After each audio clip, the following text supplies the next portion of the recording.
Show with Irish Show with Irish Show. Sometimes it's good to just yell about football. What are you doing? Don't do this to me, Harry! The Ohio State. It's Ohio State! What do you mean, the? It's a poison. I almost stroked out and died over it. I'm glad to be at the party. I'm mad we're this late. You ain't a captain of nothing but a sinking ship. That helps the defense without them even doing a damn thing. Doing a damn thing. The call-in line. 312-988-15. You tell Johnny all you've heard and seen. Oh, Irish. Oh, Irish. Oh, Irish. Oh, Irish. Irish. Yeah, that's right. Oh, Irish. Oh, Irish. Oh, Irish. Oh, Irish. Irish. Yeah, that's right. That's right. Welcome in. Welcome back, everybody. Quick turnaround, baby. Quick turnaround from yesterday morning till last night into this. So I want to know what you guys think. Obviously, there's a lot to like. Notre Dame wins big. If you wanted that shutout, you didn't get it, but Notre Dame wins big.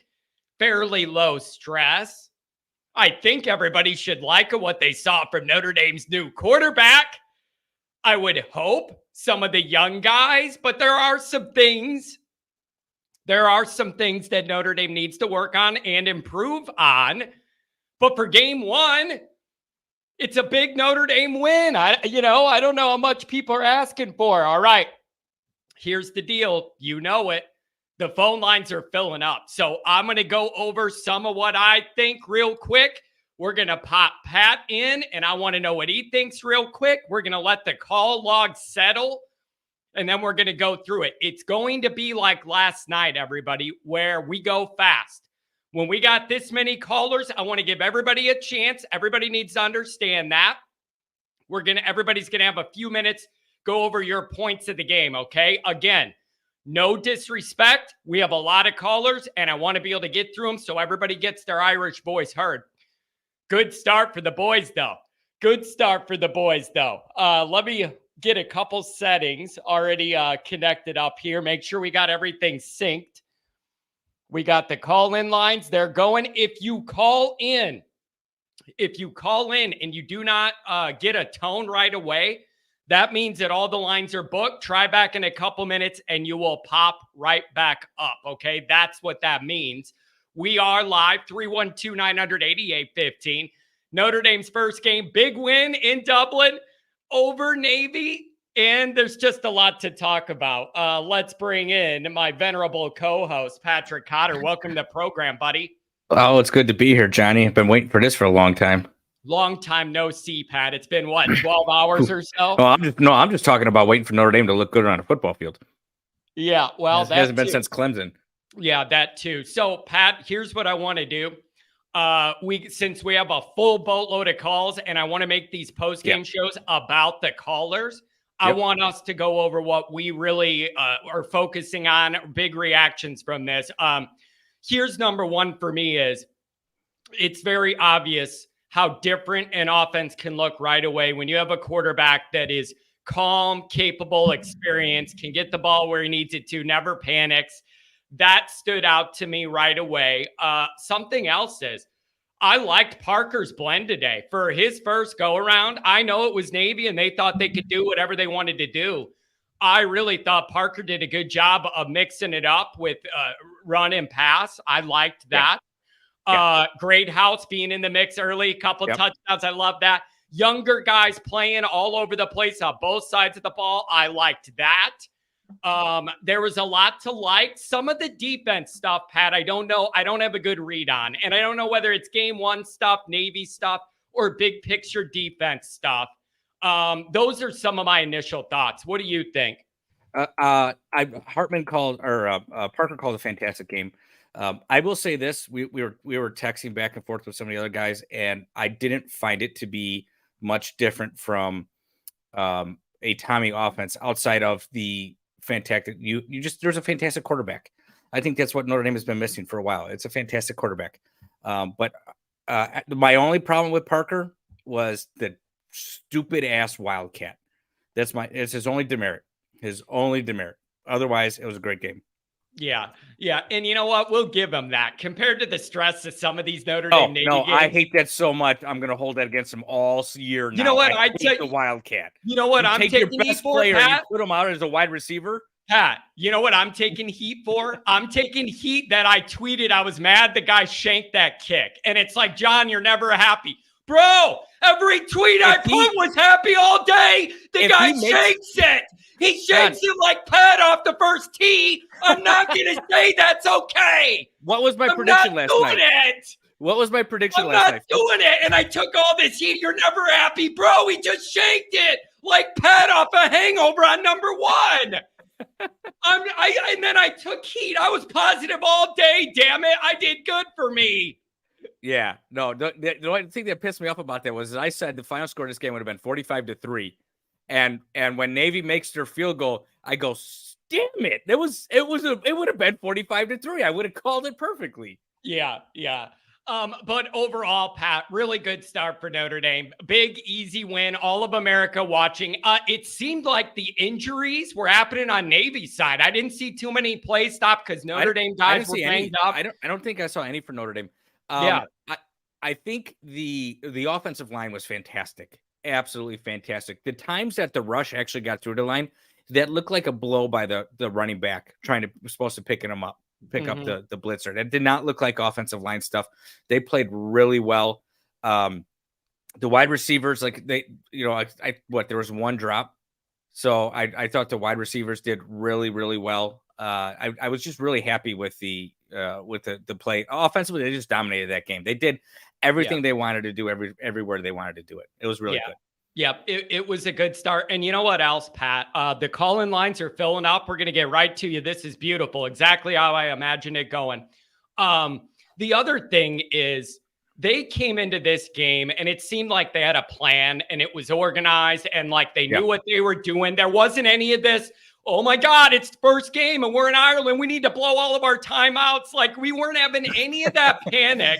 Like there was just no panic of like, we don't know what we're doing and it's the first game, blah, blah, blah, we're running. There wasn't any of that. And I think a lot of that has to do with Hartman, his calming presence. Oh, yeah. You felt it, Pat.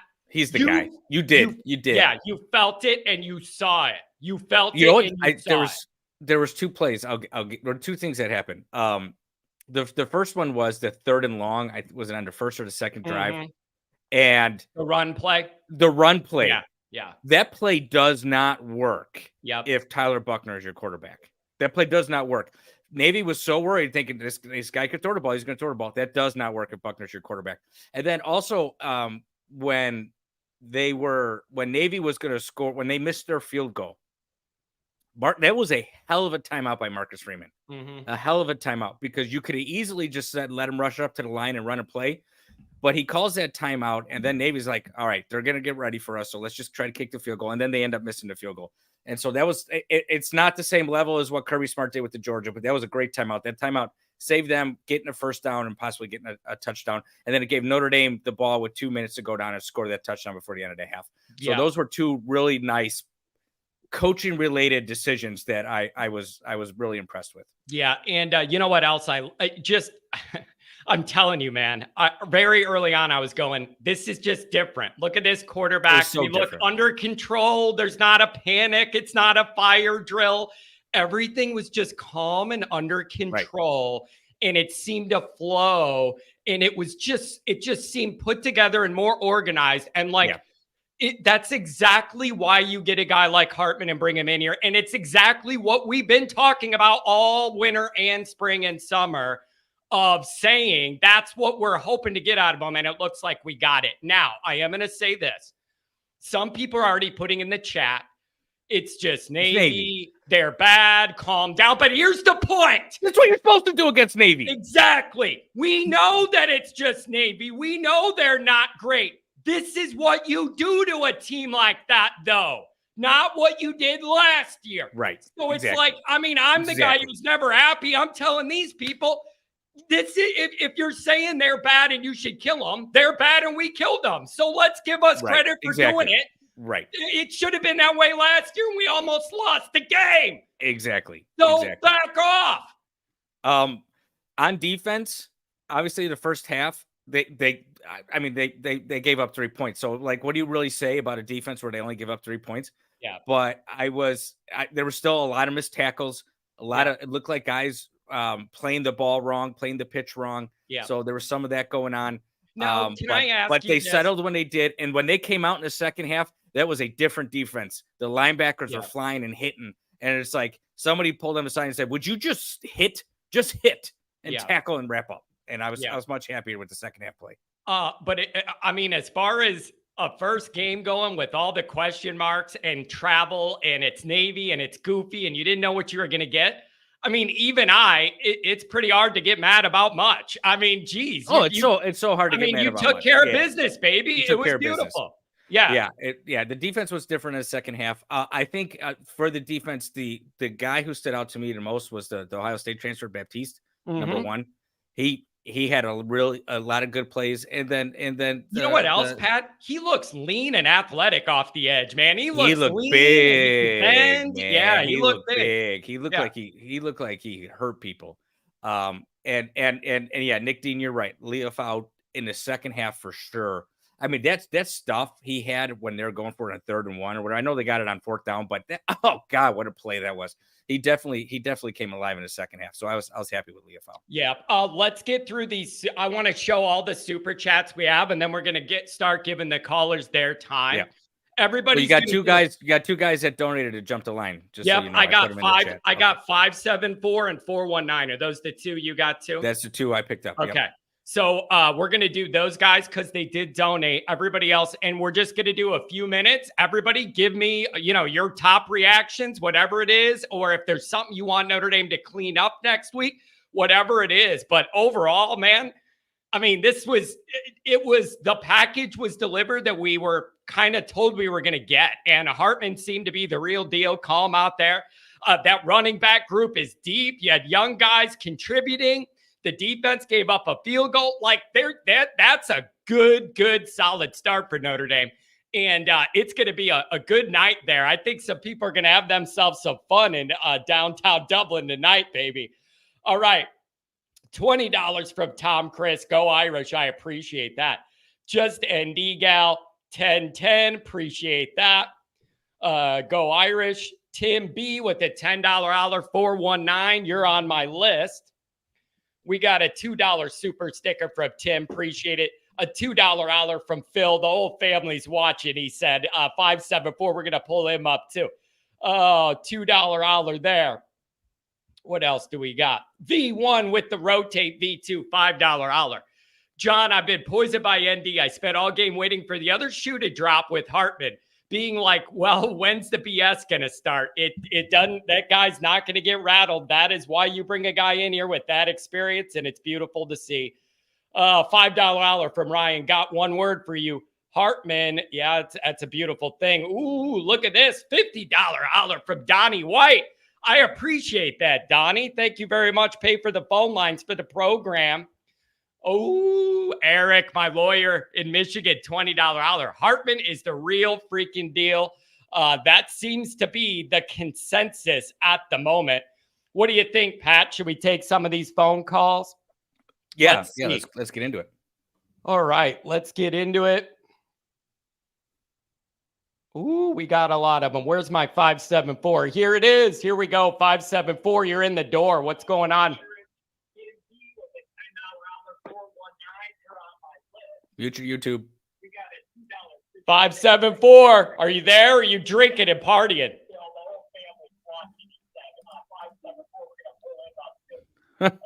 All right. You're going to have to call back. You donated and then lost your spot. That's not good. Call back and I'll put you on. 219, you're on the line. Johnny, go Irish. How are you, man? I'm doing very well. What's going on? I think we could put the Drew Pine, Tyler Buckner, to rest on being better than Sam Hartman. I mean, he just had complete control. Nice to see a quarterback step up in the pocket and not have, chicken feet and running for his life. He was fantastic. Couldn't ask for a better debut. Yeah, just the operation looked under control, and that is not something I'm used to. It just looked like they were in control, and you had confidence that the quarterback was just going to do what he needed to do, and that's rare for us. Yeah. I mean, it's been forever since you felt comfortable with the ND quarterback throwing downfield, throwing precise, good completion percentage. Nothing was rushed. I think. I mean, only the one holding call that really stood out is bad. The field goal was kind of, terrible, but I think you couldn't ask for a better debut. They got out of there healthy. They basically have hopefully a scrimmage next week, get out of there healthy and start the season 2-0. Yeah, it was just a really, really good start. And then next week provides you an opportunity to even further that and work on it more. And I think then it becomes a thing of building confidence in this team and momentum for what's coming. Yeah. What a great start. Like just a really solid start. It really was. Yeah, spread it around. I mean, 3 different receivers caught touchdowns, all 5 backs touched the ball. I think it was just an all-around good effort. Some things they could have corrected on defense with the option, but I mean, to hold them to 3 points, maybe 2 big plays all game. You couldn't ask for a better start. Yeah.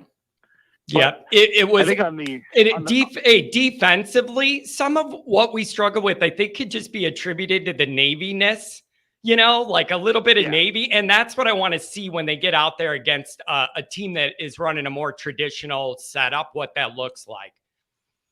Yeah, I mean, they were short on the short side. They, nobody had the pitch man a couple times. The dive hurt them a few plays, but you had Jack Heiser playing out at corner against the option when he missed that tackle out wide. Not typical stuff you're going to see against pro style or spread teams. Yeah, it was. So. It was a really good start, and so I think Notre Dame Nation should feel relaxed and pretty good about this. Yeah, and it's John. Can we go? Can we shout out to Noah Eagle or Noah Eagle and over Jack Collinsworth moving forward? He's probably going to be on the primary team, but the NBC, the whole crew. It's funny. For years, we've argued that ND should have a Notre Dame presence on the broadcast, and to no avail. And now suddenly the Big Ten's on NBC, and there's all 3 guys on the halftime crew or Big Ten representation. Kind of makes you sick, I don't know what ND does wrong or why there can't be a Notre Dame presence, but it makes me laugh when I see it. Yeah, I know. It is funny to see too, especially when they run the commercials for their night game and all that, and it's not Notre Dame, but it's NBC commercials. It's very odd. Yeah, it's super. I mean, Castle's a USC guy, but obviously, they're going to be in the Big Ten next year. Robinson's from Penn State, and then I think the other guy's from Ohio State. It's just, not of all things to complain. That's probably the least of our concerns as long as they keep winning, but. I don't know. I'm just never impressed with what NBC's done for Notre Dame over the years. Yeah, and it was a rough first start for them too. They had trouble following the ball. There was a little bit of that. Yep. Garrett puts you to sleep. But you know what? Those are minor complaints, man. Like, those are minor complaints. Sure. If Notre Dame's going to win their opener 42-3, I will happily sit through whatever slop NBC puts in front of me. Anything you want to see Notre Dame clean up or work on? What would be your priority on that side of the ledger? Yeah, I think it was great to not have the ghost of Tommy Reed's play calling. I mean, Parker's going to find his way. I think there was the one drive where they kind of went a little too fancy when they could have just pounded the ball after they scored that last touchdown. Yeah. But he's going to find his groove. It's not a typical game. So, I mean, sadly, or happily, there's really no complaints for week 1. It was a super clean game, quick game with the new timing rules. I think it's going to be weird. Yeah, I think it went fast, and I know Navy makes it go fast, but I thought it went very fast. But it was a really, really good start, and I'm excited to see if they can clean things up and then even refine it a little more next week because they have a great opportunity to. So it was a great start.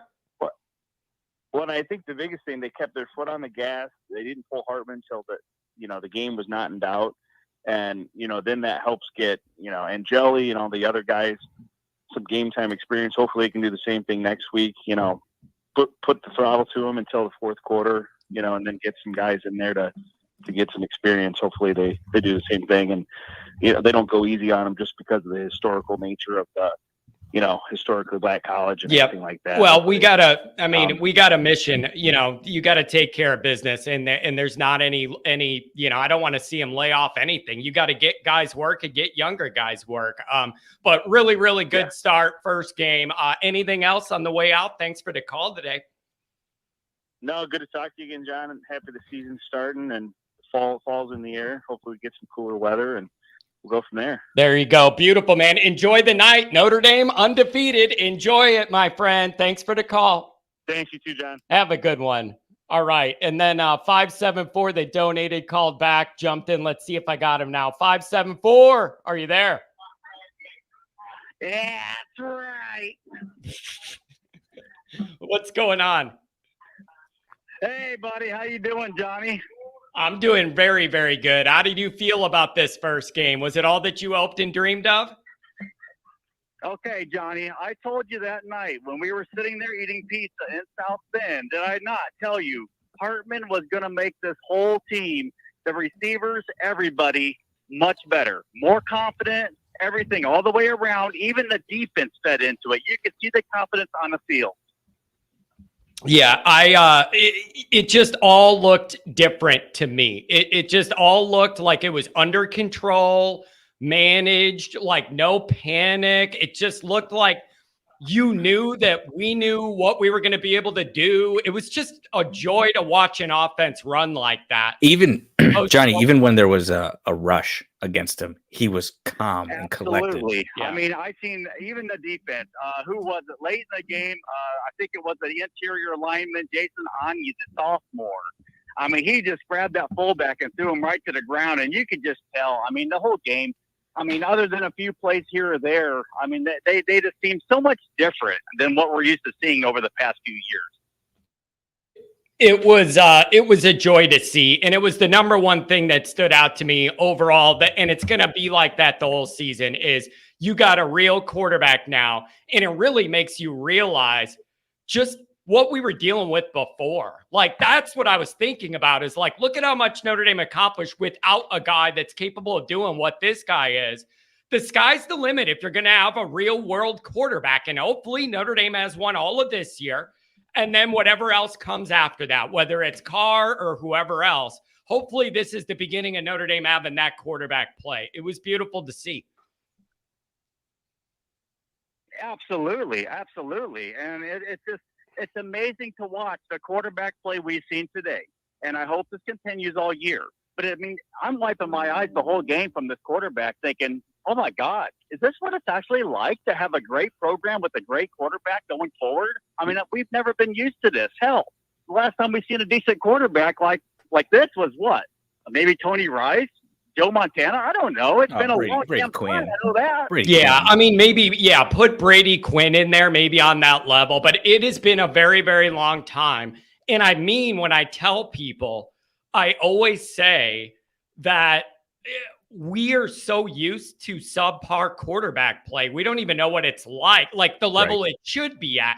So many years weaved on top and into each other of that play. You get used to that level of play, and it almost clouds your judgment of what it should be when what it has been isn't at that level. This was eye-opening today. Right away in the first drive, you're going, wow, look at this. They got it rolling. It's just beautiful. Yeah, rolling. Where the hell's this been? It's been driving me nuts. It makes me pull my freaking hair out over the past year. I mean, they recruited a goddamn midget last year who can't see over the line. And I love the guy to death. I mean, Pine gives us everything we have, but Jesus Christ, the only person he can see over the freaking line was a tight end who's with the Raiders now. I mean, for crying out loud, this guy here, he dives around in a pocket. It's a big upgrade. Today, in there. Big. It's a big upgrade to be able to have a guy that can throw the ball past the line of scrimmage. Is that what you're telling me, man? Yes. Yeah. Yes. And not only that, when the defense actually did get into the backfield, I mean, several times today, I watched Hartman with his footwork, just, use his footwork to get himself out of trouble and make that great pass. I think the one was even a touchdown, if I remember right. Yeah, and man, and then also, what did you think about Greathouse and a lot of these younger guys getting in there and making plays? So much of the Kelly era made you start feeling like it was illegal for Notre Dame to play young guys, and we got young guys out there contributing on both sides of the ball today, and they weren't playing like freshmen. They were out there able to get the job done. That's what it looks like when you're a real competing team. Well, I hope from now on we are a real competing team, and we don't have time for me to sit here and go on my rant about Kelly. I went on my rant that night at the pizza place, and you know what my thoughts are, but I'll save that for a different night. As far as Greathouse, the freshman, oh my God, the future is so bright. John, there is so many young athletes today on that field that made a lot of plays. I think our future is very bright at Notre Dame. I mean, Greathouse had a great game. What about Jeremiah Love? I was hoping to get more jet sweeps or slip screens or something out of him. I think he's got a very, very bright future. Payne had a good day. The carries he did get. Excuse me. Audric Estime, oh my God, what a god dang beast. Holy cow, beat the guy. And you know what's good is the depth, man. You feel good when they run any of those guys out there. That's what I like, is that depth, man. Like they just kept running guys out there, and you liked what you saw to each one of them. I think the talent level for Notre Dame's changing, and I'm really here for it, man. It is about time, but that talent level is shifting upward. Notre Dame's getting deeper and they're getting faster. And in a lot of areas, it's younger guys. And it's going to be beautiful moving forward. Really good first start. You can't ask for much more. And I think you came out relatively healthy. And that's a big deal to me too. Oh, absolutely. And I don't know about you. I was pretty happy overall with the offensive line today. Joe Alt, the captain, I mean, he just led the way. And that offensive line, I mean, we got some size there. I hope this continues. I mean, I hope it's not just a Navy thing. I hope we can push the rest, Tennessee State going forward, Central Michigan and Ohio, especially Ohio. I cannot wait for the Ohio State game. I really hope this continues. Yeah. It was a really, really good start, man. So a lot of good things to build on moving forward for next week. And they have a really good opportunity to expand on some of these good vibes and the momentum that was gained today and the confidence for the whole team and the younger guys. Really, really, really good start. Hey, thanks for the call and the donation, my friend. Okay, one more quick thing, and I'll let you go because I know you got a whole long list of callers. The linebackers, starting with Maris and J.D. Bertrand. What did you think about their play today? I thought it was definitely I'll say an improvement from last year. Yeah, and I think it came and went. They were adjusting to some of the option stuff, but later on, I thought it got better and they got more comfortable defending and trying to crash in there and cause some havoc. But early on, there was the typical Navy stuff that frustrates you. But even when you're mad about that, they gave up 0 points in half. Even I can't be that mad about that, even though I was frustrated with a couple things. Just a good job overall, man. I don't care if it's just Navy. If it's just Navy, this is how you treat a team that's just Navy, and we actually did it. And I'm here for it. I love it. Yes, absolutely. I'm glad we got this game over with from the start. I hate Navy. I hate it through the year. Yep, me too. It's done. Grind them, pound them game. Yep, it's done. I love it. It's done, and let's move on with the season. Yep, it'll be beautiful. Hey, thanks for the call, my friend. Have a good one. Hey, you too, Johnny. Take care. What's up, Pat? Real quick, 419 Tim B. Yep. We got to get to him. And then I got him next. And then 574-322. 574-322. Yeah. Got it. All right. Let me find my 419 on the line. Let's see. Here we go. 419. You're on the line. What's going on? Get ready, guys. Go ahead. That's the babies, Johnny. You hear them? I did hear them. I like that. You got the kids yelling already? Thanks for that. The Irish one. There we go. Hey, thank you. Thanks for the call. Thanks for the donation. What are your reactions today? I feel like it was a really good start. Notre Dame looks more put together than I thought they were. Even when I envisioned if this game went well, they looked more put together than I thought they were going to be honest. I thought that the Irish looked great. I thought they tackled better than last year. I thought that Hartman was a good leader. I thought that Estime was a beast. I thought that J.D. Price could have had more touches.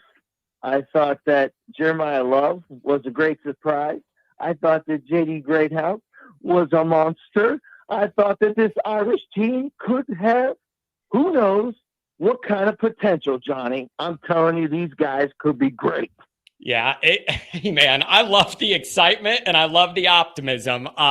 And there's just not that many opportunities in our Notre Dame lives to be genuinely optimistic on the plus side.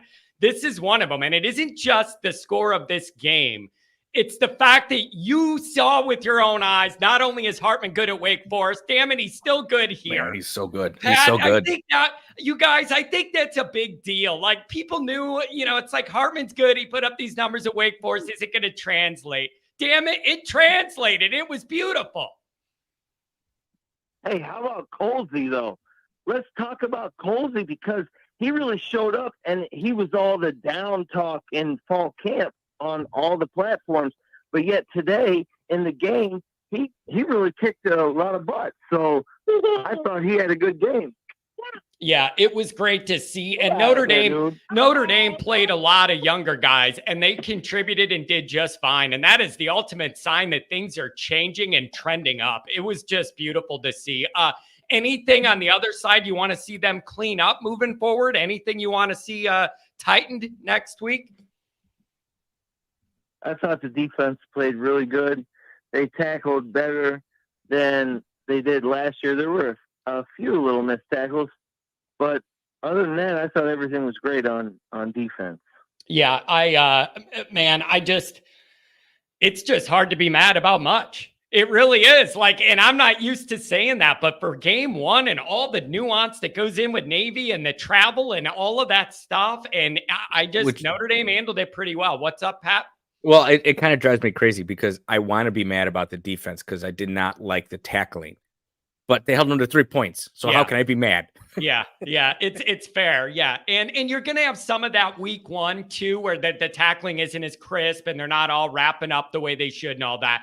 But really a really solid start. And Notre Dame Nation is going to be a fun week because now everybody's going to be excited. And then you hope you could put it on Tennessee State this week and build on this. But it really, really good day. And it's so good to see a real quarterback here at Notre Dame.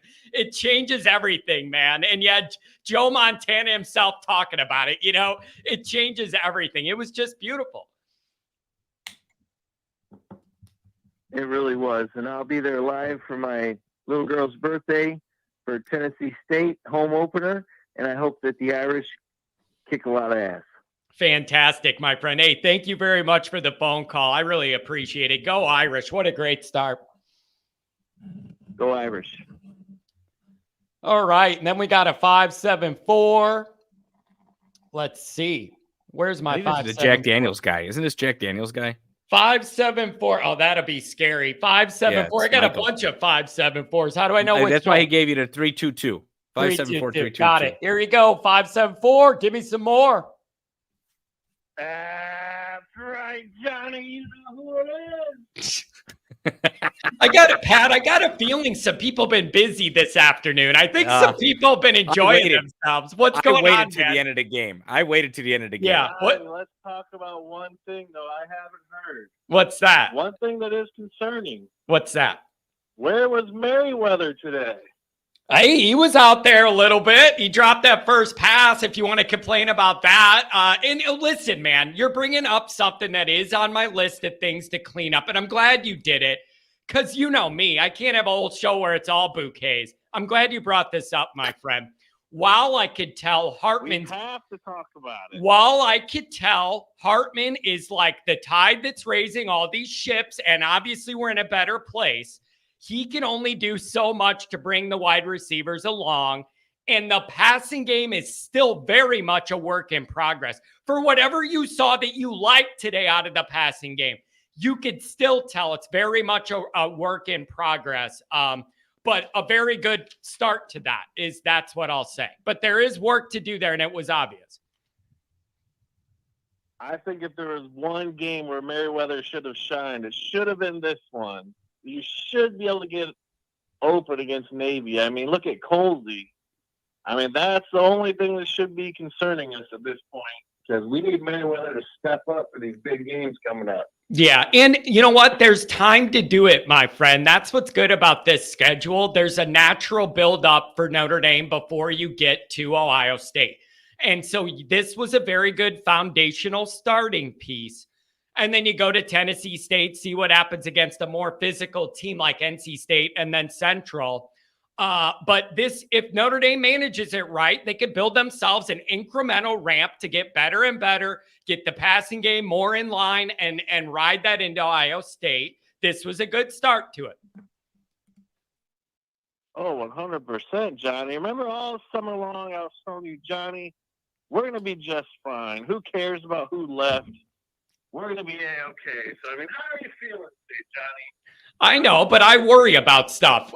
You know me, that's in my nature. If I'm not worrying, then something's wrong. So I had to worry about it all summer. I had to ask those questions, and I got some answers I liked today, damn it.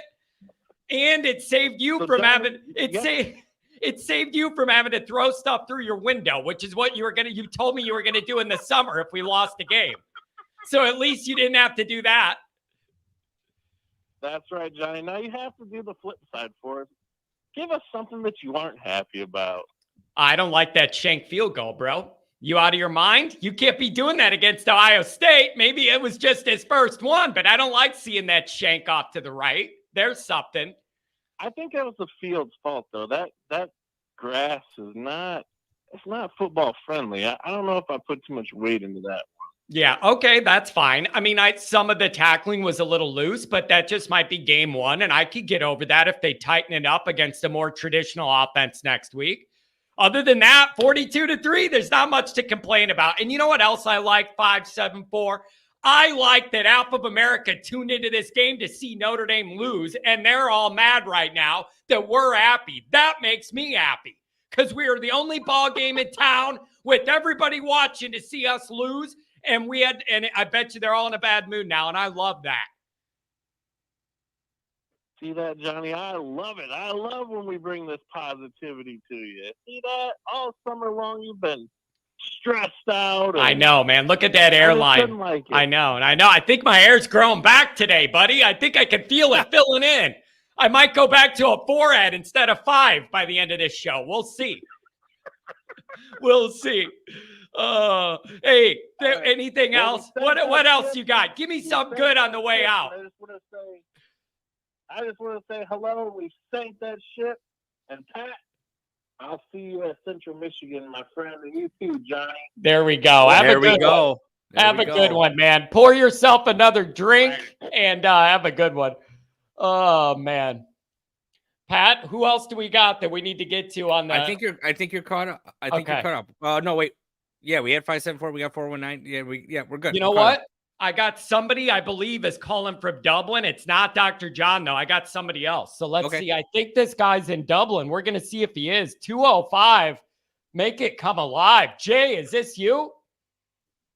This is me. Are you calling from Dublin? I am, yes. That's fantastic. What was it like, man? I saw your pictures on Twitter. It looked like a good, fun environment. It was electric. It was so much fun, and you can tell I have no voice left because I was screaming the whole time. But it was so much fun, and the team looked really good for a first game, especially against Navy, which you don't know what you're going to get with them. I'm really excited for the rest of the season. Yeah, and it seemed like, man, Notre Dame had such a big, loyal following. Everybody was excited. Everybody was into it, like a big group. It was just great. I saw all your pictures from all the festivities. And I got to tell you, Jay, having this quarterback It's just, this is what real football looks like, man. Having a quarterback this capable is what you need to unleash everything your team's capable of doing. And it's just great to see it right out of the gate, man. I'm happy. I can't believe I'm saying it, but I'm pretty happy. Yeah, me too. Me too. Very happy. It was such a good time. Yeah, and so what are you going to do? Are you in for the night? Are you going to go out and make some moves in Dublin, or what's the play tonight, Jay? Yeah, no, I'm old. I'm in for the night. Jay, did you meet Dr. John? Yeah, were you able to meet up with Dr. John or not? We were never able to catch up with him. He was at a place and he said it was totally crowded. And I tried, but we never caught up. But hopefully, maybe sometime in the future. Well, all we could do is try, but Jay, man, this was, what were the fans saying in the stadium? Was everybody leaning to each other, going, "Yep, Hartman's that guy"? Like, is that what was being said? Because that's what we were saying. Yeah, exactly. Yeah, I mean, it's nice to see somebody not only be able to look through the progressions, but pass accurately. I mean, it was something else. It was so much fun. Yeah, it's so much more of what it's what a real team looks like. It's what a real offense looks like. It's the capable quarterback play we've been begging for a long time. And it's just, we have it. And what are you going to do with it? That's where my mind's starting to go. Where can you go with this and take it and run with it? And what's the high level of what this could be if the receivers develop, the O-line blocks, all of that? What could this be in another, 4 weeks is on my mind, what it could look like then and come all together a little further. But it looks like we're in for an exciting year. Yep. Take this game, build on it for the next couple of games. And I think the future is limitless as long as we can continue to progress. Yeah, it was just a really, really good start, Jay. And I really appreciate you calling, even though it's been a long night and you have no voice. And hopefully we're able to all meet up with Dr. John at some point. That'd be great. Yep, I'm looking forward to it. So all right. I'll let you get to other callers. Jay, safe travels back. Safe travels back. And thanks for representing Always Irish Nation out there in Dublin, my friend. Thanks for the call. Really appreciate it. Yes, sir. Thanks. Bye. See ya. Oh, Jay Lehman, one of the nicest guys I've ever met. Pat, I'm telling you, remember before the show when I dropped my headphones? I did. And then I cursed? Yes. They're making like a vibration, like a little shock in my ear. I can feel it like shock in my ear. I don't know what it's doing, but that's right. I had a 4-minute sequence there where my earbuds died and I couldn't get my audio up. So nothing's easy, man. Willie B. Hardigan, I can't answer that for you. That's a personal question and a personal problem. If the answer is no, that's how you start a season. A few issues to clear up, but we struck first, struck hard, and had almost no mercy. Go Irish. Receivers catching the ball in stride. Unbelievable. How about, Pat, the throw to Greathouse, where the ball was put right in the only spot where he could get it. The other guy couldn't. Let him in stride right to the end zone. That's the kind of quarterbacking we've been begging for my whole life. Yes. You know what? The play that was beautiful. But the one I liked the most was the one where he scrambled and threw it right before the line of scrimmage to hit that, because he's sitting there trying to fake out a defender. He's like, "Oh wait, boom!" And the guy's just wide open. And I remember I screamed out, "Holy!" And it's just like, oh, thing of beauty. I'm going, and you're thinking, there's a little room. Is he going to tuck it and run? But he kept his eyes up the whole time, found the guy. It was just beautiful, man. And I'm telling you, Jaden Greathouse doesn't run around out there like a freshman. And he doesn't react like a freshman. He don't act like a freshman. And you know what? I like that guy's attitude. Did you see when he scored that first touchdown, how pumped up he was and all those guys were? That's a different level. I wish they continued it when he caught it and he's coming up and he's holding the ball and he just goes, "Oh, like I did it. I did it." Like it's first catch, And it was like this great accomplishment for him. I love a kid like that. I love a kid like that. And you know what else, Pat? We always complain, and all summer we're saying, we need younger guys to step up. We need younger guys to step up.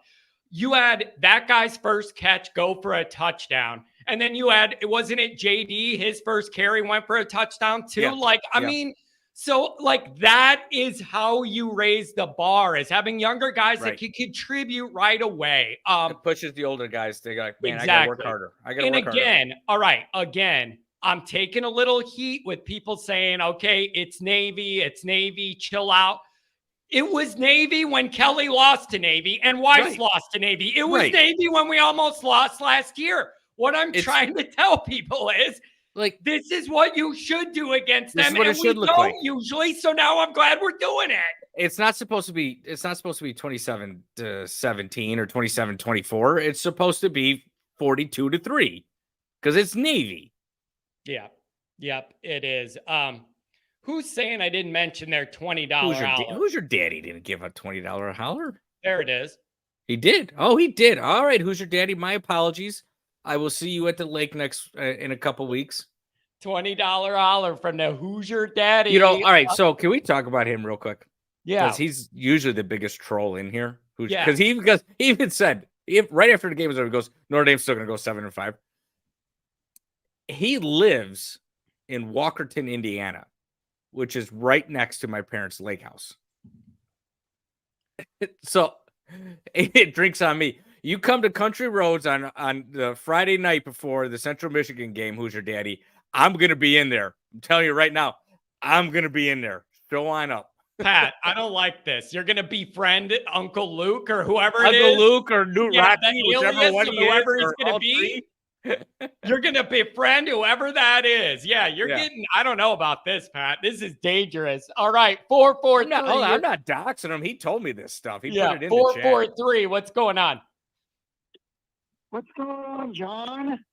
That was a great game today. It was really nice to see an actual quarterback that can make real throws to real receivers who can make catches. It's a wild concept, isn't it? It's a wild concept, and it's one that we are not accustomed to. But it was a wild idea to see them actually look like a competent, real offense. And it was just a joy to see. It looked to me that Sam Hartman is exactly what we all thought and hoped and needed him to be. And I'm happy about it, man. He is what I thought he was going to be, and it's beautiful. Yes, and I mean, I'm just going to stand up, eat all the crow, and say props to Sam Hartman. Yeah, man, he looks calm out there. Excellent. He looks, not only does he look, he looks cool, calm, and collected out there, and he has a wild hairline and a beautiful beard. I'm going to say that as well. It was awesome. Absolutely, and just, I just got to say something about the defense, though. Especially considering this is opening day of the season. You had all August to prepare for the Navy offense. You had all August to prepare for that, and those first couple of plays were rough. I know, but when you give up 0 for the half and 3 overall, even I am not going to get that upset over it. Like I was frustrated with that as well, and they did have some wrinkles they were doing right in the beginning. But you gave up 0 points at the half and 3 overall, and I'm glad to be done with Navy. I say it all the time. It is my least favorite game of the year every year. I hate the way they play. And it isn't that I hate the way they play. I hate the way they play makes us play. And I just hate it. I'm glad it's over. I'm glad it's over. It's a win and it's over. Would you be content? Sorry. Would you be content, John? Sorry for cutting you off, but would you be content with continuing the series every year, except it's always week 1? Yes. That has been one of my arguments for a while now, is if you are going to do that and you want to have Navy all the time and honor that World War II thing and all that history, I like doing it week 1, get it out of the way, tell them if you're doing it, this is when we're doing it. And then the week 1 gives you extra time to prepare in the summer for what they're going to do that's unique. And then you're done with it and you don't have to try and prepare for it in the middle of the season. I'm right with you. That's what I would want to do too. I'm right with you.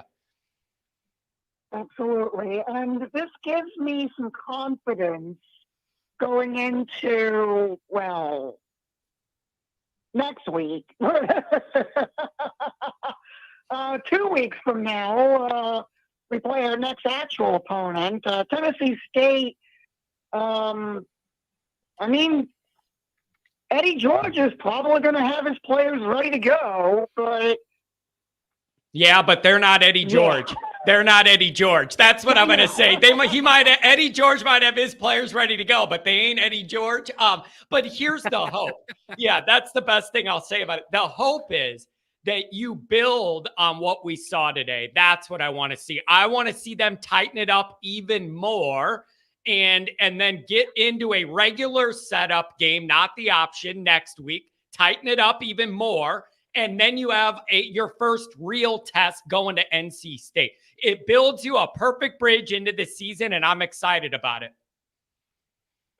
I'm very excited about this entire season. I'm going to be missing the Louisville game because I'm going to be in Italy for that weekend. But go Irish! Go Irish. Really? Go Irish, and we're going to go 12-0 and win a national championship this year. Woo! I like that. Well, hey, you can't go 12-0 unless you start 1-0. So I really appreciate it. I like the energy, and thanks for the call, my friend. Have a good weekend. Enjoy it. Thank you. Thank you, John. Take care. Oh, man. Everybody's in such a good mood, Pat. It's the weirdest Notre Dame phenomenon just to have people that are like, you can tell they're calling and they're just kind of happy. It's just, What the hell's going on? Do you want to talk about the broadcast real quick? I thought it was like kind of bad. It was bad, but it was the Noah, whoever. Yeah. Was isn't that Ian Eagle's kid? Ian Eagle, the famous. Yeah. Okay. He was a slight upgrade. I mean, outside of getting like a loss and a gain wrong and stuff like that. The cameraman missing where the ball is. Well, the camera guys, I don't know. They must not have brought NBC must not have brought their cameramen. Yeah. It had to be people that are used to filming a big white ball bouncing around. Yeah, I was going to say they thought it was rugby or cricket or something. They were pretty bad. Yeah, and then you had old Sleepy Garrett over there. There's no charisma. He said something. He said, I got to go back. He said something. Jason Garrett has the charisma of a piece of dog poop on the ground. There's nothing. It's just there. He has no charisma. He was complimenting something, and I was just like, what are you talking about? That doesn't even make sense. And you know what? I was like, oh God, I have to go back to the text messages. You know what he kept going to when he didn't have anything else to say? He kept being like, I think they like drinking in Dublin. He just kept going back to that. A lot of beer drank this week. Like, oh man. 773, you're talking to me, and we're gonna keep blowing through them. The calls are lining up. I want to hear from all of you. What's up, 773? Hey, John, it's Tom Frawley. How are you? Oh, I'm doing very well. Hey, long time no talk, my friend, just from last night. Absolutely. What did I tell you? Hey, what did I tell you last night? I'm telling you, man. I told you. I think we got a real quarterback, Tom. I think we got a real quarterback at Notre Dame, Tom. This is a different team because of the team speed, and the intangible here is that all of the reports that we were getting from Irish Illustrated, Irish Breakdown, Blue and Gold in the preseason, it's the most spot-on reporting about how the team progressed through fall camp that I've ever seen. Everything that they talked about, Jaden Greathouse, for instance. I'm telling you, it's so exciting. This is the biggest jump I've seen in a Notre Dame team since the 87 to 88 team, like I told you last Oh night. man, that's high praise though, Tom. I mean, that's high praise, but I know you've seen a lot of ball and you know what you're looking at. Here's what I told Pat when we began the show, and I think you'll agree with me. It was very obvious early. It was all put together. There was no first game confusion and panic and running around, blowing your timeouts right away because you can't line up and the quarterback confused. It was a way smoother operation. And what I told you and Pat yesterday was this was going to be a test that told us where Notre Dame was starting from, how far along in that path they were. We were going to learn the starting point today. They're starting in a good place, and they have a ramp of the games ahead of them. If they manage it right, they should be trending up, flying high for Iowa State. I don't want to get ahead of myself, but Yes. This was a great start, man. Well, not only that, the question marks about Pat Coogan and Rocco Spindler. Yeah. They were open up gaping holes. Pat Coogan played a great game. I don't know how he would grade out, but I'll tell you what, he and Spindler opened up holes. Yeah. It was phenomenal to see that. And as a Catholic leaguer, I was so happy for him. Yeah. And you know what else too, Tom? Tom, you know what else that makes me think of is I want to credit Joe Rudolph on that too. He came in here as the new O-line coach, didn't have a body of work with us, made these decisions, these evaluations, got those guys in there, and they held their own today. Really good job by everybody. Absolutely. And I'll tell you another thing too. I don't think Jared Parker as an offensive coordinator showed a lot of wrinkles today. He didn't have to. Yep. So there's things that they're going to hold. They're going to get better. They need to get better week to week going into that Ohio State game. But I'll tell you what, there's a lot of good things to look at here. Yeah. And I'm glad they're healthy. Yeah, that's another big thing. And then, Tom, this is a big deal to you. You are a guy who knows your recruiting and your younger talent and follow high school ball a lot. There were a lot of younger year one and year two guys that were contributing on both sides of the ball today.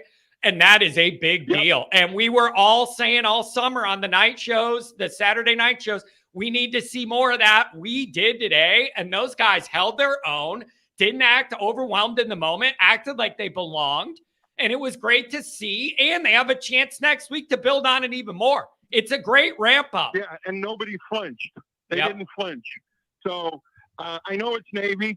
But, those are like I said earlier, those are the games you got to win. You got to put those guys away. Yep. So, like the old coaching axiom, usually they get better between week 1 and week 2 is the most improvement. So if there's going to be an improvement going into Tennessee State, I like our chances. I really do. Listen, thanks for the time. Go Irish. Pat, I was real close to you. My call was 42-10.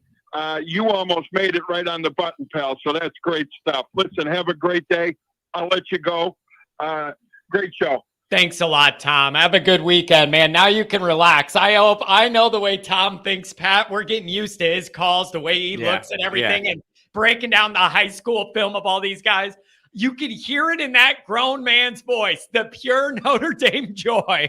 Like you could just hear it in his voice. He's just genuinely happy. And I love it. I just love it. This whole Navy stuff, everyone was complaining because last year Navy came back and almost won the game.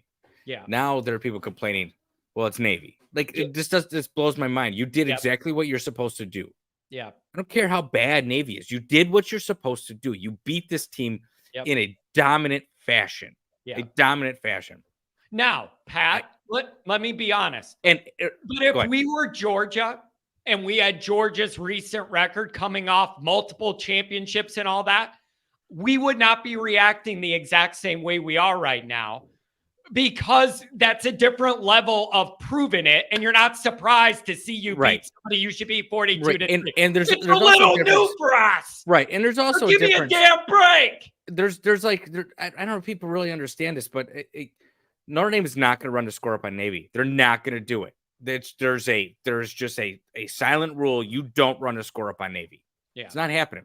I know, it probably happened sometimes in the 90s when they had a whole bunch of punt returns and stuff, but they're just not going to do it anymore. And that's kind of the first part of it.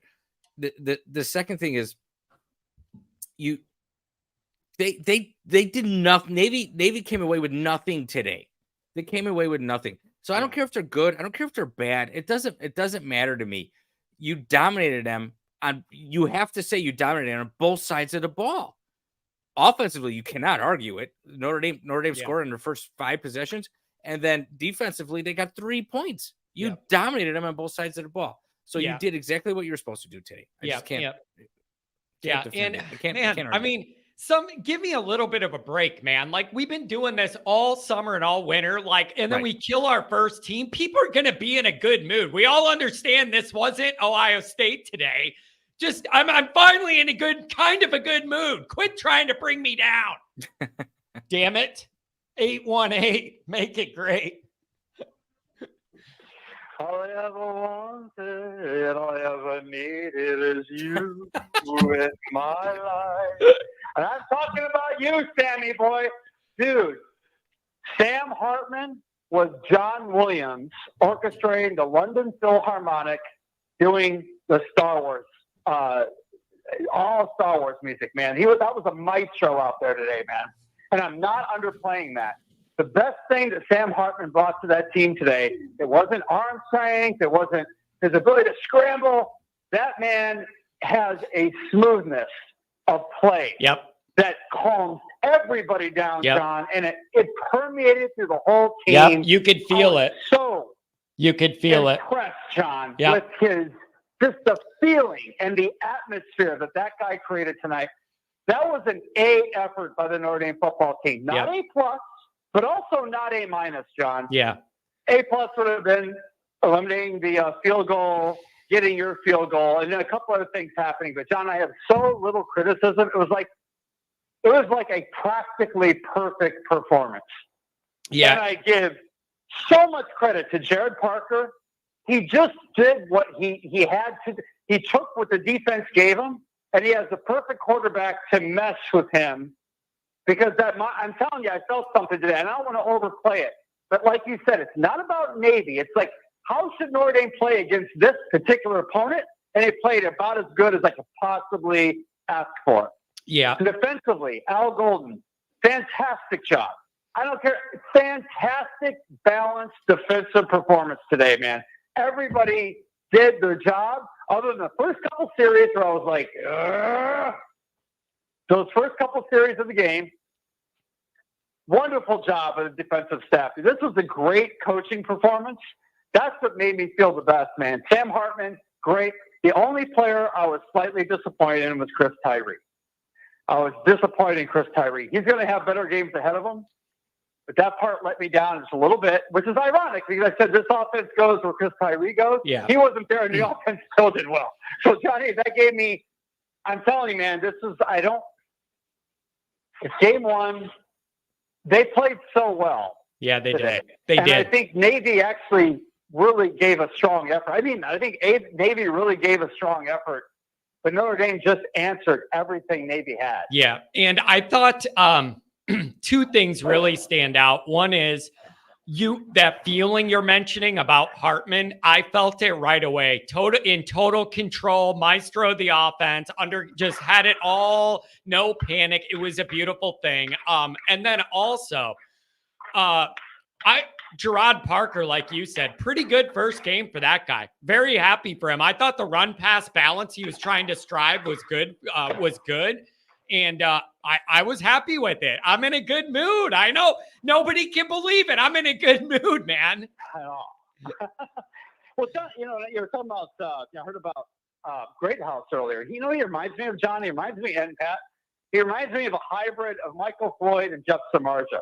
That's what I saw. Again, he's a rookie. I mean, he's a freshman. Yeah. But I'm saying that type of style of play, very similar to like a sort of a Jeff Samardzija, Michael Floyd hybrid. Yeah. Man, big things on the horizon for that guy, man. But I love the balance today, man. Yeah, I thought that was good too. All 5 running backs. Yep. All receivers got involved. Yep. It was a brilliant first game and I don't mean them to oversell it. it was such a good first performance for Jared Parker, man. Yeah, it really and was. Good on Marcus Freeman. Marcus Freeman had everybody ready today, man. Yeah, Everybody. and you know what? Hats But off. before the game, when they were in the tunnel area and they zoomed in on the team and Freeman, you could tell that was a guy ready to get this kicked off. He was ready to go. You could see it in his eyes. He was like, let's go. And I think he knew his guys were ready, and this is all different. And I was very happy with it, man. Even on the high end, man, if I was like, if things go right, what would it look like? This exceeded that in some ways. And it was just a good job. Great start. And then now you have a bar, Rodney. Now you have a bar. And you got a very beatable opponent next week at home. Can you do better than you did today? Tighten it up even more.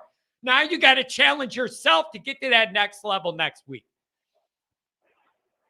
Yeah, man. I mean, again, it's so weird to be so. I don't really have anything practically bad to say. Kick that field goal. Yeah. Kick that field goal. But my God, man, I was actually more impressed with the defense today, even than the offense, because I guess this is something I had to see it from Sam Hartman, and it was so pleasing to the eye to see what he did on the field. Just the way in which he did it was just very smooth. It was so easy and balanced, and everybody else was relaxed. That's what I love, John. You know how many times the Notre Dame players come out tight? Yep. However, Yep. That defensive performance all around was terrific. Yeah, but you're right about the terrific. tightness. Really You're right about that tightness. A lot of times Notre Dame comes out and they look tentative and they're hesitant, and it looks disjointed and it feels disjointed. Hartman, it just kind of calms those seas, and it's beautiful to see. Anything else on the way out, man? Great day. I hope you have a good night. Not at all, man. I have no criticism. I really, really solid. That's understating it. Performance from ND today. There you go, my friend. Hey, have a good night, my friend. Enjoy it. Drink up. Have a good one. All right. You know I will. Oh, yeah, baby. I'll see you in a few weeks. You will. All right. Bye, John. Later. Take care, Pat. Oh, man, Pat. People are happy, and I think they've been drinking. It just makes me happy to hear everybody like this. 815 again, right, Pat? I can't hear you. You muted yourself. Best thing you've said all day. 815, make it alive. What up? Hey, what's up, man? Really good start for our boys. How does your anxiety level feel compared to when you called last night? My blood pressure's gone down 100 points. Hey, man, so I don't know if you remember, but last night I told you I wasn't worried. I wasn't. And guess what? It came to fruition, man. I know there were a lot of people last night that were worried about Hartman. They were worried about the offense and the receivers. I mean, hey, I don't think we could really play a better game than what we did, with the exception of that missed field goal. I don't know what's going on with our kicker situation, but not going to worry about that now. Just going to celebrate that we beat the crap out of Navy. We did what we were supposed to. We took care of business. Yep. And now we can just listen to all the Notre Dame haters on Twitter talk about, oh, it was just Navy. Yep. I love that, man. I love it. They were all tuning in before the game, talking their crap about Notre Dame's going to lose to Navy and it's going to be great to watch them melt down and all that stuff. And then when we started winning, then they were saying, oh, Navy's just garbage. This is it. It's just because Navy's garbage. So you're never going to win with those people. It doesn't matter, though, man. We did what we needed to do. We look good doing it. The arrow's pointing straight up. We have a real quarterback that could enable us to have a real offense, and I'm excited about it. Yeah, me too, man. And, you know, I feel like we're living rent-free in Ohio State fans' heads right now. There was a post that was made by some guy on Twitter, and it was just, some normal Notre Dame stuff. Like, Sam Hartman, go have a day, 4 touchdowns, all his stats, whatever. And you'd think there would be all Notre Dame comments, right? No, every single comment is Ohio State fans saying, oh, calm down, it's against Navy. Ohio State would just get more touchdowns in their sleep against Navy. Blah, blah, blah, blah, blah, blah, blah. Even some USC fans in there as well. And you know what's funny about that, John? And I find it hilarious. We're going to see Caleb Williams play tonight against San Jose State. He'll probably throw for 4 or 5, maybe 6 touchdown passes. Will you hear anyone anyone in college football criticize Caleb Williams or say, oh, it's just against San Jose State. No, you won't. You'll just hear them say about how good he is and them slobber all over how great Caleb Williams is. But, hey, man, it's just what the world we live in today. Everybody hates Notre Dame, and they always move the goalpost about what we got to do to get respect. It's Notre Dame against the world. And the reality is, for Notre Dame to get respect in a practical manner, it's you got to win the big three. Like nothing short of Notre Dame winning those is going to get the credibility we are all seeking. However, to get there, you have to start somewhere. Today was that, and it was a great starting point. Absolutely loved it.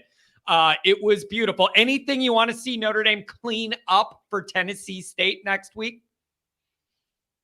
Yeah, I don't think, I think we could afford to play the way we played today against Tennessee State. However, I want them to improve. But if there are certain things I think they have to improve before we go and play NC State on the road. The defensive line has to get their keys better. They have to get their reads better.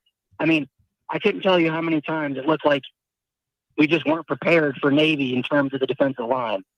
I mean, I saw Jordan Botello make great plays, and at times I saw him just run into an offensive lineman for no reason. Now, let me ask you this. There was a little bit of the defensive stuff that I wanted to see a little tighter too, but I am open to some of that being because Navy's setup is so bizarre. Like I'm hoping some of that will look better next week just because it's a more natural looking offensive setup. And so I'm just kind of hoping maybe that will help. But there are definitely things to clean up. But I don't care who Notre Dame's playing week 1. 42-3, baby. I'll take it all day long, and I'm going to be in a good damn mood all weekend because of it.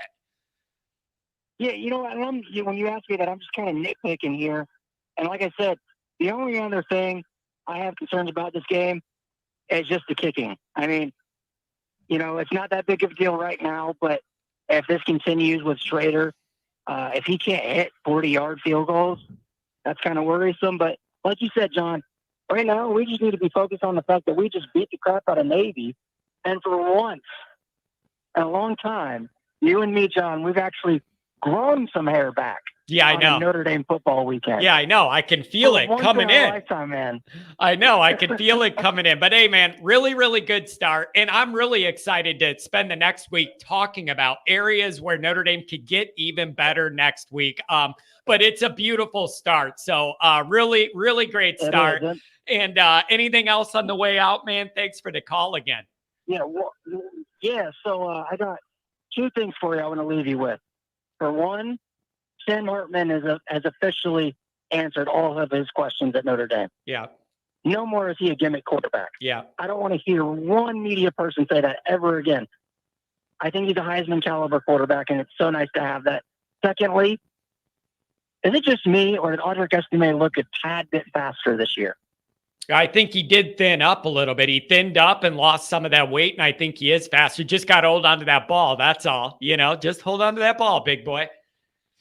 And one more thing. So that's three things.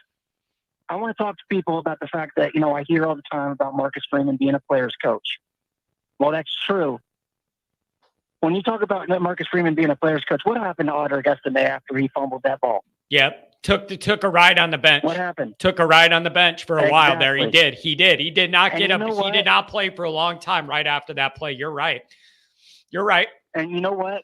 Would you ever see Brian Kelly do that with the loyalty he has for certain players? Not only that, wait. Not only that, but Brian Kelly didn't usually have the depth to be able to do that. And no, he had a good running back behind the one he was benching. That's another part of it, is recruiting enough that you can afford to bench your front guy if you need to. That's another part of it. And you don't think that gets you more respect from not only your fan base, but the players on your team? Yeah. I mean, they think that, that's Audric Estime. That is the number one back for the University of Notre Dame, and he just got benched because he made one mistake. Yeah. Yep. It was good to see that accountability there and set that tone level of expectations early in week 1. It was good to see, and let's see what we can improve on next week, man. Thanks for the donation. Yeah. Thanks for the call, man. Drink some cold ones and enjoy your night and root against USC. That's what I'm going to do. Oh, yeah. You know what? You know what would make my day, John? San Jose State upsetting USC. Oh, that'd be a beautiful week 0. That would be week 0, and we end up the hero, baby. I don't want that. Yes, sir. Hey, man, thank you very much. I know we talked about last night about me doing something. I sent you a message on Twitter, so get back to me whenever you're free. But yeah, man, go Irish. We beat Navy. We handled business, and on to the Tigers of Tennessee State next week. There we go. Fantastic. Thanks for the call. I'll get back to you on Twitter, man. Have a good night. Yep. Later. You too, man. See you. What were you saying, Pat? You don't want USC to lose because you want them to be ranked high when we get them, right? Correct. Yeah. I want us to knock them down. Yeah. Pat, can I bring up something else that stood out to me in the game today? I had something too, but go ahead. Go ahead. No, you go. You're the guest here. You ever gonna? All right, fine. 5 running backs, and all of them played well. Yeah. The only thing from the running backs that made me nervous was estimate the fumble. Yeah, but they're deep, and they all kind of have different things you like. They all kind of have different things you like. You estimate, even with the fumble, he's like a freaking ballerina out there. Yeah. How are you that big and have that great a balance? I just don't get it. Yeah. Yeah. Look at Kent. Look at Kent over here. Your respect comes when you actually win something important. Kent, your team can't even win your own dumb division. So why don't you worry about that? You can't even win your own Hold on, John, stupid Big Ten division. And you're letting Michigan go ahead and clown everybody, including you, Kent. This is what he says. So before you come in here at us, why don't you guys, for the benefit of all of us, prevent Michigan from thinking they're the best? Why don't you worry about that instead of me, Kent? You miss these. You probably missed these comments. And so I saw that and I responded love you, to Kent. it. Hope your daughter's good, but I don't like that comment. He said something to me about I said something to him about resume and stuff, and he comes back and he goes, "What's your team done in the last 100 years? Trash." I go, "You mean a team that won 11 national championships and has won the second most national championships out of any team in college football? You want to compare that resume?" He goes, "Yeah, but you ain't alive for any of them." I didn't say 100 years. You did. And I was alive in 88. Like, what the hell? I was 4. Ken, Let me tell you all about it, Ken. I won 10 4. straight divisions. They won 2 in 15 years. You won. Okay. Well, no. I mean, 35 years ago, they won something. And you won 10 straight divisions. But what did great. You beat the shitty Big Ten. I'm sorry. The Big Ten is garbage. The Big Ten has always been garbage. It is you in Michigan, and Michigan's whipping your ass. Yeah. So kiss mine.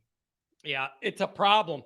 And that benefits all of us if they take care of Michigan. We can all agree on that. Yeah, Ohio State I want fans, Ohio State to fans. beat Michigan. But if you're going to come out here and try to spike a football on your team losing to Michigan, kiss my ass. Yeah, listen, I can deal with the Ohio State people running their mouths when they're kicking everybody's ass. But they're a little out of pocket when you're not barely losing. You're getting dominated by Michigan the last 2 years, and they're still on their high horse. Right. You're letting the team we all equally hate be ranked number 2. Tighten that up before you give me shit. Exactly. Go ahead. Spike your football. You're really winning this argument. By the way, you lost to Michigan again. It rubs me the wrong way, the way they are letting Michigan dictate everything, but they're still running their mouths for some reason. And not only do you lose to Michigan, but then Michigan gets beat by TCU.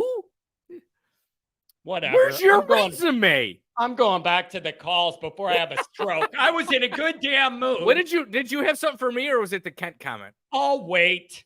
Okay. Actually, I got to write it down or I'll forget. I know. I've done that twice now. All right. I circled that. I'm going to come back to it. Oh, I do have something. And that wasn't it, but I need to do this. And I didn't in the beginning because we were excited and everything. Bob Barker, rest in peace. Tony Roberts, Golden Notre Dame Pipes, rest in peace. He died? Yeah. Today? This morning I saw it. Tony Roberts. Oh, my God. Dad, are you listening?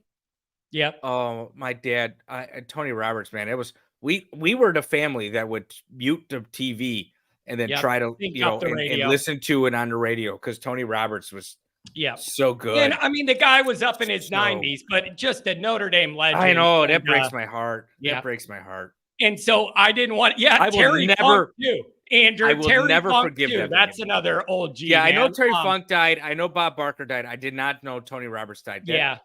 That was the voice of the Irish. Oh Yep. God, he was so good. I will never forgive Westwood One for getting rid of him. And they put on that dry paint. You know, what the hell is his name? Who they got rid of him now too. He was so bad. And Tony Roberts, like that touchdown Irish. I mean, there was nothing like Yep. it. Yep. Nothing like it. Yep. The voice of our Notre Dame childhood. That's It was. for sure. It was. Absolutely was. 202. I'm talking to you, and you got to be in a good mood. Give it to me. John, I am very upset, and I think there needs to be an investigation. Is the investigation because we're not finding a bunch of stuff to be mad about? So something's got to be wrong, or where are we going with this? No, because it's been made very clear to us for many years the following. Okay? True freshmen do not carry the ball. Yep. That's not lawful. That's not allowed. Throwing to a true freshman in the end zone, totally illegal Yep. against, many, many statutes. Yep. And then how about this? How dare we? I ask you, how dare we play to the half and not for the half? How dare we go for a touchdown with a minute left in the first half? Yep. Yep. It's you know what? I want a subpoena. I want discovery. Yeah. I want These are all very good. I want to points. know. I Yep. want to know. Yep. And it rubs me the wrong way because all of those years I was sitting here yelling about this issue and about Kelly and the talent, and we need younger guys to be able to play and to raise the bar and the competition level. And then you were just told it's hard to do. You're expecting too much, and Notre Dame's different and all that. We had those guys. Not only are they playing, they belonged. They weren't overwhelmed or overmatched. Those guys belonged out there, and it's beautiful. And it's not the first effing time. And how about this? I mean, I think this is going to be the subject of a congressional hearing. Jared Parker calls the Wildcat, dare I say the Leprechaun? Yeah. No. I hate that. Oh, so Yeah. Not okay. I was John. What are my text messages? Like, I was so. I can't mad. repeat your text message to that one, Pat. We're on the air. We're going to get off the air here if I repeat it. That's man, so mad.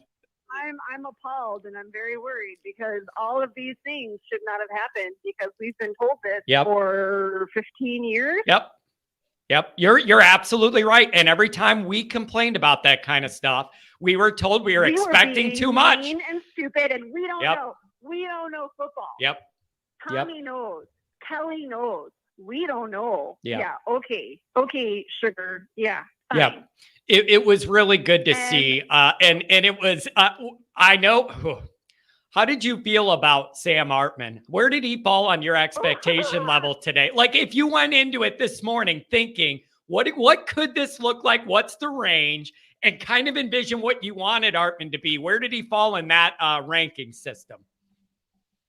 12 out of 10. Come on, dude. Yeah, and the beard and the hair I mean- only did the beard and the hair add the 2 to get to 12 out of 10? Because I like both of those too.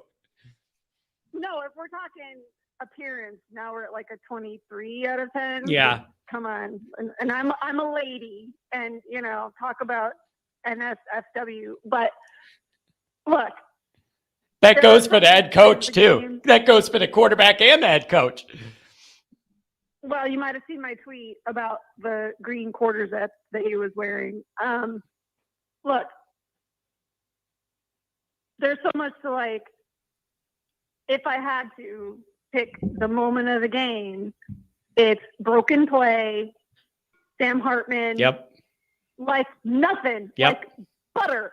He's got a Navy guy coming to kill him. He steps 8 inches to the left and says, "Hi, son, you're super interesting." And then and he knows exactly where the line of scrimmage is. Yep. He knows exactly where his toes are. And what is he doing? He's not tucking and running like a certain other person that I shan't name who just got cut today. Sorry about that. Yep. He's looking downfield, and there is, oh my God, there's a true freshman, John. What do? We can't throw to a true freshman because that's suicide. Bloop, bloop, bloop. Dink and dunk. Yep. Backyard sandlot ball. Easy peasy lemon squeezy. And you know what it was? With no sweat. It was just like, oh, I know what to do here. It's like, I'm going to play with this guy, and then I'm just going to walk over here and do what I'm going to do. And it's just perfect. Like, it was so smooth looking that I just loved it. I gotta compare him to Lindsay Allen. Remember that beautiful girl from women's basketball? Nothing upset that girl. Yeah, it was the calmness of the operation offensively that I have been begging for like 20 years. Like, and very early, it was obvious. This guy everything was under control. And I'm not used to that from a Notre Dame offense and the quarterback. It was beautiful. Loved it. It's been a long time, and let's not downplay the defense. JD Bertrand was on it from jump. He saw it. He smoked it out. He did it, and he was there. Yeah, it was. Oh, I'm just so happy. This is just throwing me off. I'm not used to being in this good of a mood. It's really messing me up. I'm adjusting. I'm going with it on the fly. And the other thing that is just so gratifying, and thank goodness, we all knew Maris Leofau was a true and serious talent. And then it got all weird, and he didn't know how to play football anymore. And we're like, what happened to Maris? Well, Al Golden figured out what Maris is good at and what he's not good at. And he did this insane thing, John. I don't know if you're ready for this. He geared his play calling to what Maris is good at. Yeah, and imagine what is Maris that. good at? Took him a little Killing bit, people who have the ball in their hand. That's what he is good at. Yeah.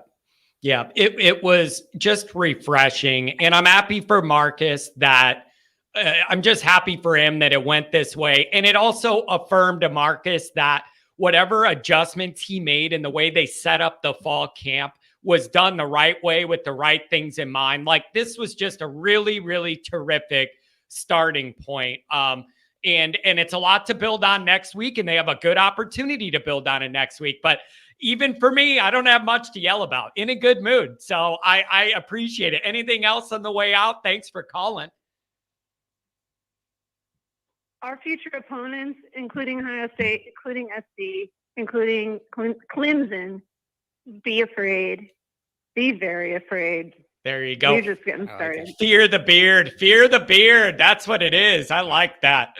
I like that. Hey, thank you very much.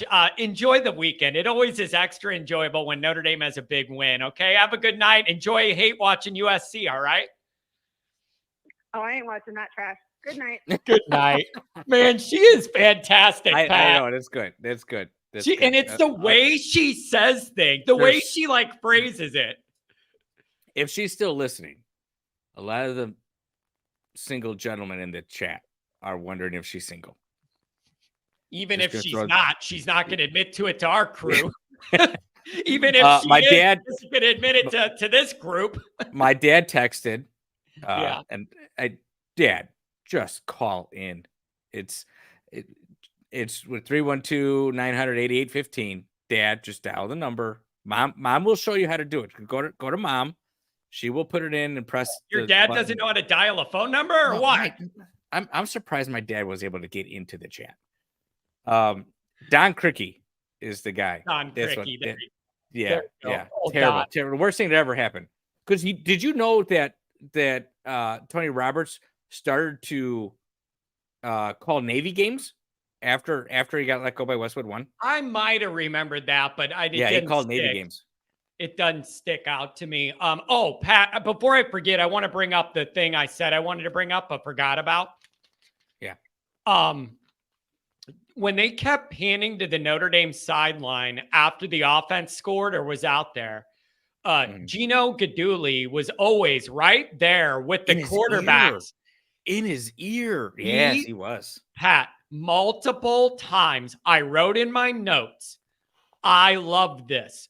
They would scan over to the offense, and Gino would be with the quarterbacks and the receivers and all them talking about, even after they scored, talking about stuff. I feel like before, Tommy was up in the roof trying to draw up plays on a napkin, and those guys were hanging out down there. I like having a guy just with those quarterbacks. Damn it! I don't disagree. I don't disagree. I like it. Quarterbacks are so special. I like having a guy right there with them. I don't disagree with you. I like it too. I don't disagree with you. I like it too. But there are so many successful quarterback coach / offensive coordinators have been up in the box that have never had an issue. So I'm not going to say it's a requirement. That's only half the issue. Tommy could be in the box, but you need to have a quarterback coach down there if it isn't him. But Tommy told Marcus, don't hire one. I can do it. But you can't be in two places at once. I would agree with you there. And I still blame I do not blame Tommy for that. I blame Marcus for that. That's Marcus's for letting him kind of bully him around in that regard. I don't know if it's bullying, just trusting him.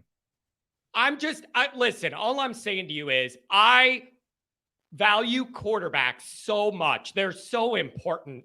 I like having a coach right there with them saying, good job, bad job, put your arm around them, just all of it. I like that attention by Gino. For the longest time, it was always Brian Kelly, and all he ever did was turn purple in the face. So never mind. I take it back. I don't want a guy like that talking to the quarterbacks. I want it if it's Kelly, but I like Gino's vibe. The guy's all over. No, yeah, he was all over. Did you know they never took shots of the Navy sideline?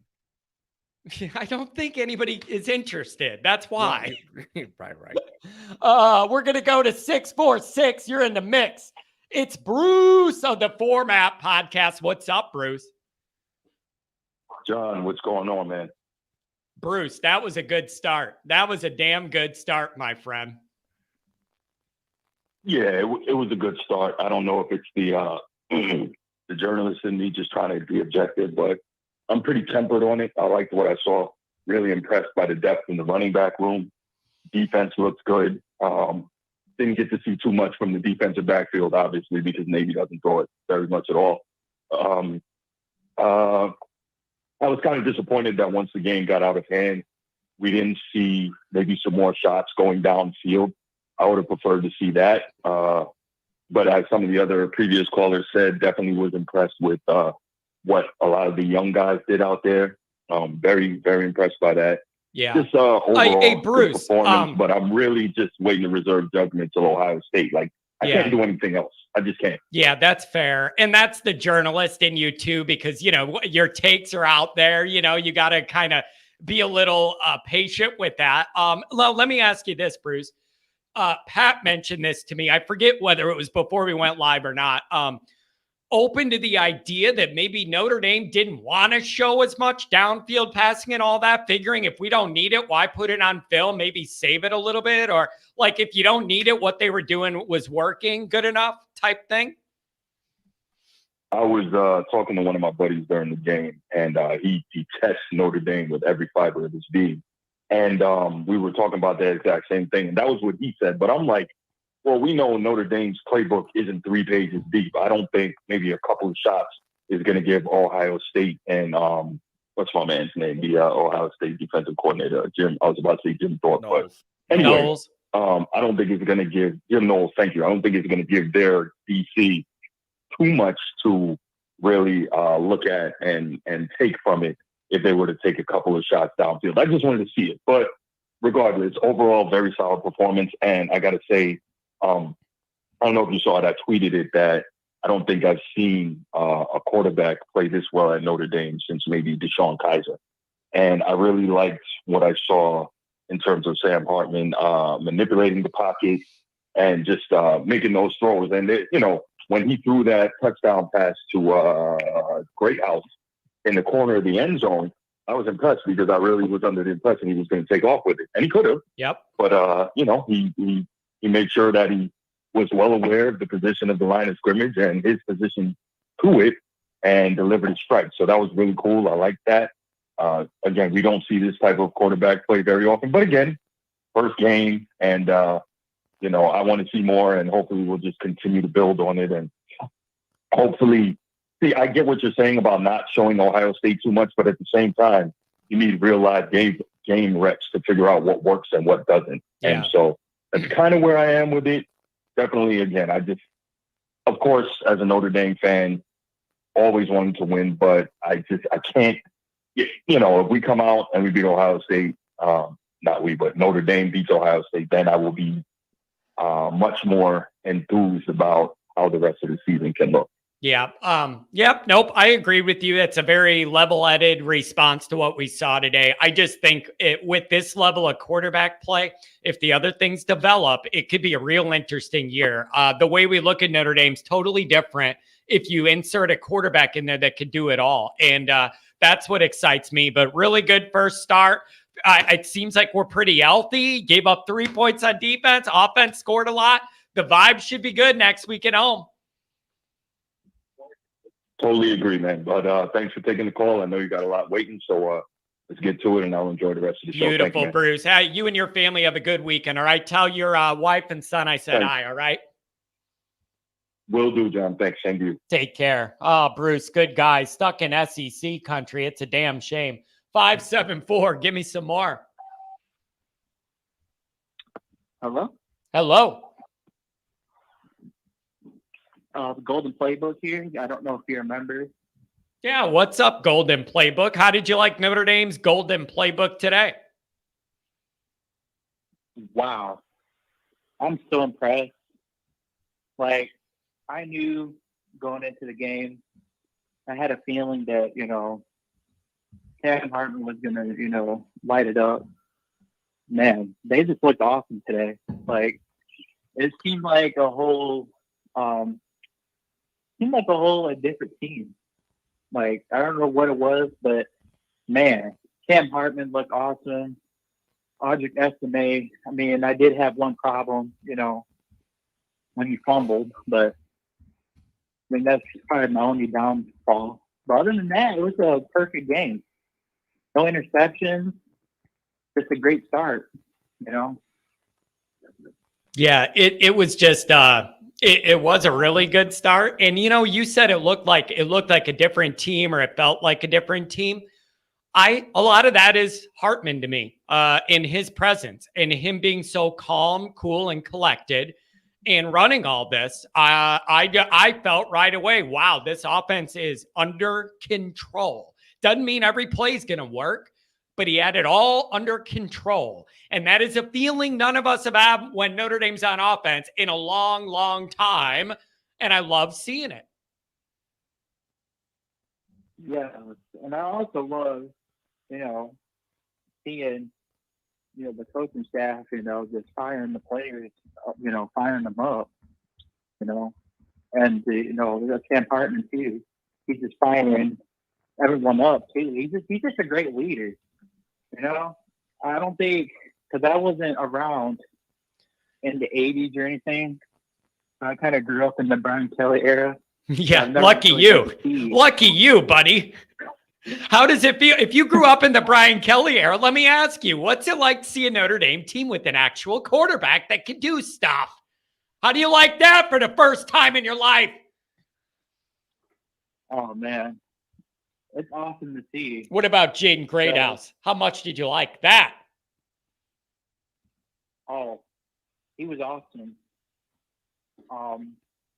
The team, man, I think, I don't know how you guys feel, but I think that they're only going to get better, like week to week. Yeah, you know? and that's the idea. Like that's the idea. And you have a ramp up to do it. That's reasonable, man. You have Navy, Tennessee State, and then it gets a little more serious about NC State. But you got a good run up into Ohio State if you do things the right way. Yeah, that's what I'm saying. Like, going into Ohio State's fifth game, and we got time to prepare, and get better, improve Yep. even more. Yep. We can go into that game. That's- Hopefully we get an upset. Yeah, that's the idea. And so you need some things to come along, that defense to tighten up a little bit, be able to cement some people's roles a little bit. And then offensively, I feel like there's a lot of work to do with that wide receiver group still emerging and being more reliable overall. And they have a few weeks to work on that. Like Notre Dame, with what they did today, has put themselves in a really good position to build the ramp to Iowa State. And that's my big takeaway. And it was a good start. Anything else, my friend? Just want to say, man, believe in Marcus Freeman. Yeah, well, it's a lot easier to a lot easier to believe in a guy when he wins 42-3 than when he loses to Marshall at home. I'll tell you that right now. So the belief bucket's a little more filled up.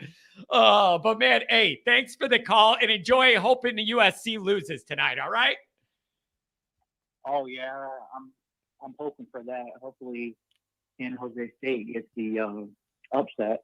Yep, we could only hope. But thanks for calling, my friend. Have a good rest of the weekend. All righty, go Irish. Go Irish. Have a good one. 256, get in the mix.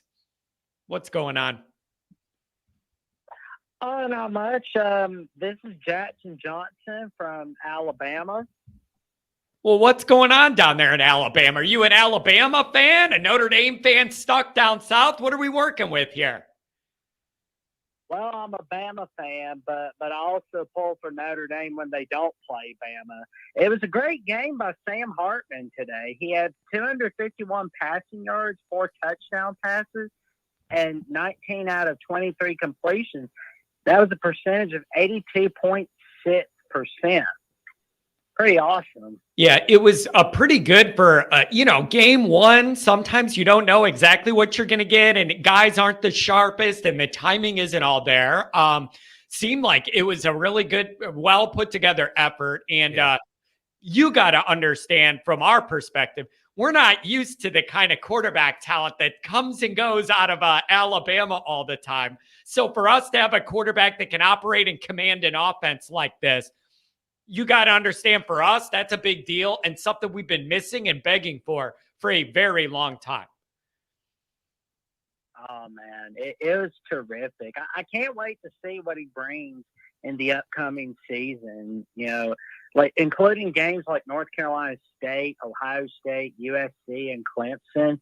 It's going to be fantastic watching him. And how about Audric Estime? I mean, having the first touchdown of the 2023 season.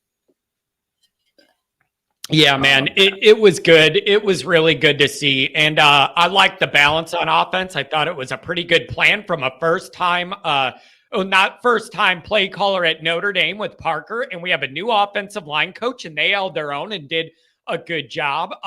Can I ask you an Alabama question? Sure. Oh God, don't do it.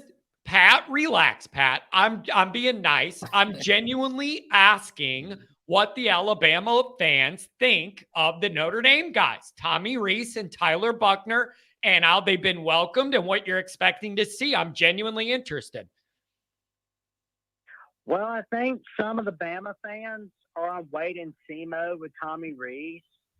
I heard that Notre Dame was pretty happy to see him go. I heard some fans were pretty happy to see him go. Yeah, man, here's the issue. The issue is we always felt like he's a genius. We're told he's got the best football mind of all time, blah, blah, blah, blah, blah. But then it was always like, but Notre Dame doesn't have the personnel to let it show. And that's what it was. It was like, he's got a great football brain for doing all these plays and everything. But do we have the quarterback and the talent that could execute it? That was the big frustration for us, continually being told he's one of the best guys at doing this, but we weren't getting results that matched that. So we're all thinking it's possible, down with Alabama's talent, he looks great because you got 5 stars that can run everything he wanted to run. But we didn't have that when he was here. We didn't have the quarterbacks and we didn't have the skill talent So we never saw those results. So it could look great with all this talent. I don't know what you're going to get. Well, I will say, I do hope that we see some awesomeness on offense this year. I mean, he's a lot better than Bill O'Brien, that's for sure. Yeah. And I mean, Tommy's creative, and we'll find out. We don't know that yet. Yeah, I just want to see it with better talent. And there's no doubt Alabama's talent is notches up from Notre Dame's. And Notre Dame fans are really interested to see just what that looks like, and Saban's patience level with Tommy if the offense, hits a snag a little bit. Like, there's a lot of angles to it that we're interested in seeing. But it's going to be fun, man. Once we're all playing ball, it's going to be great. Anything else, my friend? I really appreciate the call from down south. We don't get too many of them. Well, I mean, I wanted to talk a little bit about Notre Dame Navy. I mean, that was a fantastic game, by the way. It was just, holy cow, what an amazing victory. Hey, Congrats man. On the 42 to 3 against a tricky, option type game. One, you had to travel to Ireland. You didn't know what quarterback they're going to play. They have a new coach. Like, it all was just kind of a question mark. And Notre Dame went in there and handled it pretty good, man. I'm happy, and it is tough to make me happy, but I'm pretty happy. I'm glad that you're pretty happy. I'm happy for you. I appreciate that. Thank you, man. Notre Dame's taken a bunch of decades off my life. I'm trying to reverse the trend here, okay? Well, I got a feeling you got a beautiful year ahead of you for Notre Dame football. Well, I appreciate that. Hey, a couple people are asking in the chat just to ask you how you found my show, being down there and being an Alabama guy, how you found my stuff. That's a good question. Well, I found the show from Voice of College Football. That's how I found out. From Mark. Yeah, from Mark. And I know a guy. I'm good friends with him. Will and D. He's a big Notre Dame fan.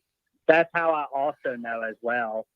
Gotcha. Yeah, and Mark Rogers is a hardworking guy. I've been on his show a bunch of times. There's nobody that works harder in this business than Mark. He covers all the teams and does a good job. That guy's always live about something. He does a good job. Hey, man, I really appreciate it. Why don't we keep in touch? Can you give me a call back when Notre Dame gets further into this, and to give us a report of the Notre Dame Alabama stuff going on? I want you to call back, okay? Oh, all righty, man. That sounds good, man.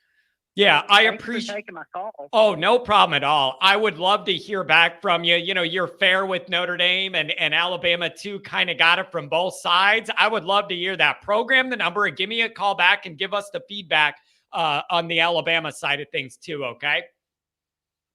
All right. Well, some people will tell you that I'm too soft on my team, and some people will tell you I'm too hard on my team. But I'm make sure I'm fair with every team in all of college football. That's the thing.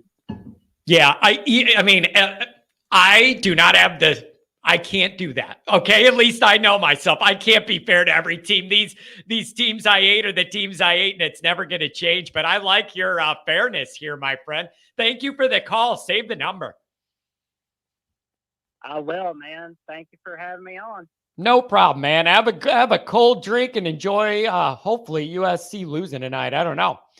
All right, we got more calls to go through here. Pat, anything in the chat? It's moving fast. I can't keep up with everything going on this fast. No, we're all good. We're all good. All right. I like Kent. I like Kent a lot. So guys, don't go after Kent. He's a good guy. I don't know. But I only went after Kent because he went after you with the personal stuff, and that's yeah, not no, what I'm and, used and to I'm Kent not. I'm doing. not. I don't know. My I mom don't likes know. Kent. Now I'm gonna have to I listen know. to my mom say, "Why is Kent being mean to Pat?" No, it's fine. It's fine. Kent's a good guy. I'm happy for Kent. I was happy for Kent when he got his promotion. I was happy for Kent when he had his daughter. He's a good guy. Don't pick on him. He said I said something. I don't know what I said. I asked him to quote it for me. If I did say something, I would apologize to him, but I don't think I said anything. But Kent's a good guy. Guys, don't go after him. Whatever. Yeah. I ain't got time for this drama. 540. You're my hero. So I'm saying and not to be scrupulous. You do it. When I've seen the stuff going on where you got it as a scrupulosity, there's extra obstacles for somebody, but they're not capable of understanding. They weren't there. You made it happen. You made the obstacles yourself. It didn't happen in reality. Hello. Is he talking to us? In case like, Who are you talking to? Hello? I don't think What he's is talking to going us. on? Oh, you guys no, not yet. He's not talking to us. Hello. Hey, John, you there? Yeah, I'm there. I was just listening to whatever that was. Was it like a personal phone call or what? Hey, do you know who this is? Is this Bruce? This is Bruce, brother. What's going on, man? Yeah, I saw the name. Hey, I got to tell you, I know that you knew Tony Roberts, and I want to say, you know, it's a big loss for us. It's a big loss for us, but I know that you personally, from Twitter, I know that you personally knew Tony, and it's a big loss for Notre Dame. That guy had the golden pipes of our childhood, Bruce. Yeah, I don't generally call in or do like, these kind of interviews, but I thought it was necessary because you and Jack Sacco are such huge Tony fans, and he was a part of our childhood. Yeah. So let me just tell you, Tony was very fantastic. Most humble guy you'll ever meet in your life. He actually did not like his own voice. He actually said, "I don't think my voice is the greatest." And I just wanted to call in because what a huge game for this. This is a great win for Tony by Navy. Yeah. You know, he called like every single Navy game his entire 27 career, and probably called the most Navy games in the history of anybody else. And I just wanted to call in and RIP Tony Roberts, greatest guy to ever call Notre Dame football. Yeah, it was those golden pipes, man. You get goosebumps when you just hear that raspy touchdown Notre Dame, and the afterburners are on. And, you know, the afterburners are on. He's gone, baby. All of it, man. All of it. Tony was so good. Yeah. You know what separated Tony from everybody else was Tony loves Notre Dame football. Yeah. He wasn't just a guy that was in the booth just talking about Notre just Dame a job, football. just This a paycheck. guy, This guy, he loved Notre Dame football. And I talked to him, I said, Tony, I said, look, everybody in Notre Dame football thinks you're the greatest ever. And Tony used to always say to me, he said, look, I don't know about I'm being the best. I just did my job. And that was the humility of Tony. Tony was great. Man, it was just the voice of our childhood. Like, I remember those rocket calls in the big house, and I remember the 92 the Snow Bowl with Penn State. Back throws it right, and Reggie Brooks got it for a 2-pointer, and Notre Dame is out in front 17-16 with 20 seconds left. Like, all of it, man. All of it. God, John, man. You're pumping me up here, John. Hey, that's what this show's for. Let me tell you something. I called his wife after the game. She was so ecstatic of all the fanfare and everybody who talked about how much they love Tony. Yeah. And I just got to say, what a huge Navy win for Tony. I got to say, first time in decades that every time the quarterback stepped back and threw the ball, we weren't holding our breath worrying about where that ball's going and what's going to happen. I mean, Hartman is just a seasoned veteran. It changes. It takes a lot of. Bruce, you could feel it. He was in complete control. There was no panic. You just felt like our guy's under control. The ball's going to go where it needs to go. Like, we're not used to it, Bruce. We're not used to having an offense that you can trust or think it can run right. We don't know what that's like.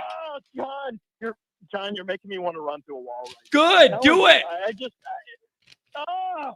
Don't dare me to do that. Don't dare me to do that because I'm literally sitting in a backyard where there's a fence. I will do it. Oh man, I would just say this is the hugest game in Notre Dame for a long time. The confidence shown on the field, the coaches that knew the players, and for the first time in a long time, we're putting in freshmen. I mean, this is unheard of in Notre Dame in decades that we put a freshman in and let them make a play. Yeah. I mean, no more of this stuff of let's let the freshman earn his way onto the field. No, that's not happening. Yeah. No more. Freeman puts the best guy in there. Yep. And real coaches, guys that get it, they're going to put the guy in there that's going to make the play. It's not about politics, not about who you like the most. It's who's going to make the play. Yeah. That's all it's about. Yeah. Really good start. I'm happy for Freeman. This is off on the right foot. Everybody should be flying back to the States with the momentum riding high. You got a team. You should be able to build on that next week. And then you get your first test against NC State. Like, we're trending in the right direction, my friend. I'm excited. I'm telling you, it's the most excited I've been in a long time. I have a friend here with me, and he's got to say something to you. This guy graduated from Notre Dame. He's an alumni, and he's got to say something to you. Hold on. All righty. Hey, John. What's Hey, let's look. My one of my great joys in this game is all subconscious. And towards the end of the first half, I'm realizing I'm not getting cardiac issues for seeing a quarterback dancing around for no friggin' reason behind the offensive line. And the guy just makes his decision, throws the ball, and that's it. That's what it That's should about look a like. quarter and a half. That's the kind of play. No, it should be the standard here. I'm not dying here now. My health is improving. Everything's Yep. going great. It was just the greatest thing. Yep, my air's starting to go. Okay, yeah. My air's starting to come back in instead of fall out. It's amazing. Yeah, exactly. It's Exactly. amazing. They're not dancing around for no stupid reason and everything. Everything's functional. And having said that, get back to Bruce in a second. But the other thing, the other thing is there's a lot of dysfunction in the world today in manifold ways. Having said that, the one consolation I get is right now, in my opinion, Notre Dame football is extremely functional. Our coaching staff is great. The players are great. This is just like we wanted. And in the midst of everything going on, I love Blessed Virgin Mary, and I think Mother Mary is just interceding for us and giving us a lot of joy with all the suffering we've been through and everything. And I just love the functionality. Starts at the top with Freeman, but it's going through the whole coaching staff and all the players. And okay, so here's Bruce. Bye. Good talking to you, my friend. Have a good weekend. Thank you. Yeah. John, I definitely had to give you a call. I don't normally do this. I usually try to stay silent and stay away from all the craziness. But I just couldn't help myself but to call you. Yeah. What a great day to be a Notre Dame fan. Yeah, it was really good. And and Bruce, I'm really glad. I'm really glad that we got this win for your buddy Tony on the way out. Good, it was good. Well, hey, John, I'm a Catholic priest. I anointed Tony before he died too. So here's Bruce. Bye. Bye. So Tony lives up here near us, and I actually gave the call to Father when Tony was starting to go downhill, and he went right over and gave him last rites. Wow, man. Hey, I'm really glad you called. Yeah, that's good stuff, Bruce. Absolutely, I'm glad you called. I was thinking about you today just because I knew you knew him. And so, but I'm glad you called with that. And we did our best to send Tony out with the win and in a rivalry that he was a big part of. So that was a great start. Absolutely. His whole family was around the TV with their Notre Dame gear on, rooting for the Irish. Man, that's a beautiful thing. Hey, Bruce, have a good night, man, and pour one out for Tony and for the win. And thanks for the call, man. Yes, sir. Absolutely. We poured many out for Tony. Yeah, there you go. Beautiful. Have a good weekend, All right, Bruce. brother. Thanks. See ya. Great talking to you. You too, man. That was what's up? That was kind of moving. Yeah. I know from Twitter that he hung out with Tony and all that. I knew there was a relationship there. But yeah, I'd say always Irish family. Let's have one for Tony. Raise one up for that. All right, Pat, I got one more bank of calls. We're going to get through them, and everybody deserves their time. So we're going to get into it. Go. 859, you're on Johnny's line. And everybody deserves their time. So we're going to get into it. 859, you're on Johnny's line. Uh-oh. You like to listen to yourself? Hello. I don't want to listen to myself. Looking and listen. Hi, John. How you doing? There you go. What's up, buddy? I'll be good. Oh, yeah. Thank you. Yeah, thank you. You're going to try and clean no F words. Let's see if we can do it. Let's see. Oh, it's my buddy. Okay. I wasn't riled up. I get it. I get it. The only thing I'm riled up about is I know you got to build your show, but you have too many negative people that hate Notre Dame. That's what drives me nuts. I know, but you got to understand, man, it's a balance because it does get a little boring if everybody in here is just rah Notre Dame all the time. I kind of like having some haters to mix it up a little bit, but then I got to balance where the damn line is, and that's a struggle to balance where the line is. Yeah, but, you've been in a big game. I don't need to see that little USC emblem, for the love of God. Roger Dodger. So we got to kick Roger Dodger out. Okay. No, that's not my show. As I've always told you. Well, let's get to the good offensive point. Let's go my first point. Okay. Wasn't it very nice that we had a balanced offense that we didn't have to depend on one player? We spread the ball over. That was a lot of positive. All over. We had all five over backs that made a contribution. Yep. We didn't have to throw to a tight end. We hit several wide receivers. And the guy that we were hoping on a deep threat, maybe they're saving that, they didn't hit. Yeah. Yeah, man, it was, there is a lot more guys in this 2 deep now that are capable of playing and without like a drop off. Like they had a lot of guys in year 1 or 2 out there contributing, and it was beautiful. This team, I think, as long as we stay healthy, as I said, can be very good. We're going to find out our year mark, game 3. If we get that, we roll into Ohio State, and this could be a magical year. I told you the comparisons. This is like 88. But you have a certain fan, but that's why you know it. They wanted to run Freeman out of town, for God's sakes. Let me ask you this. Let me ask you this. If you were thinking this morning, I don't know what I'm going to see here, and I have an idea what I might want to see and want it to look like.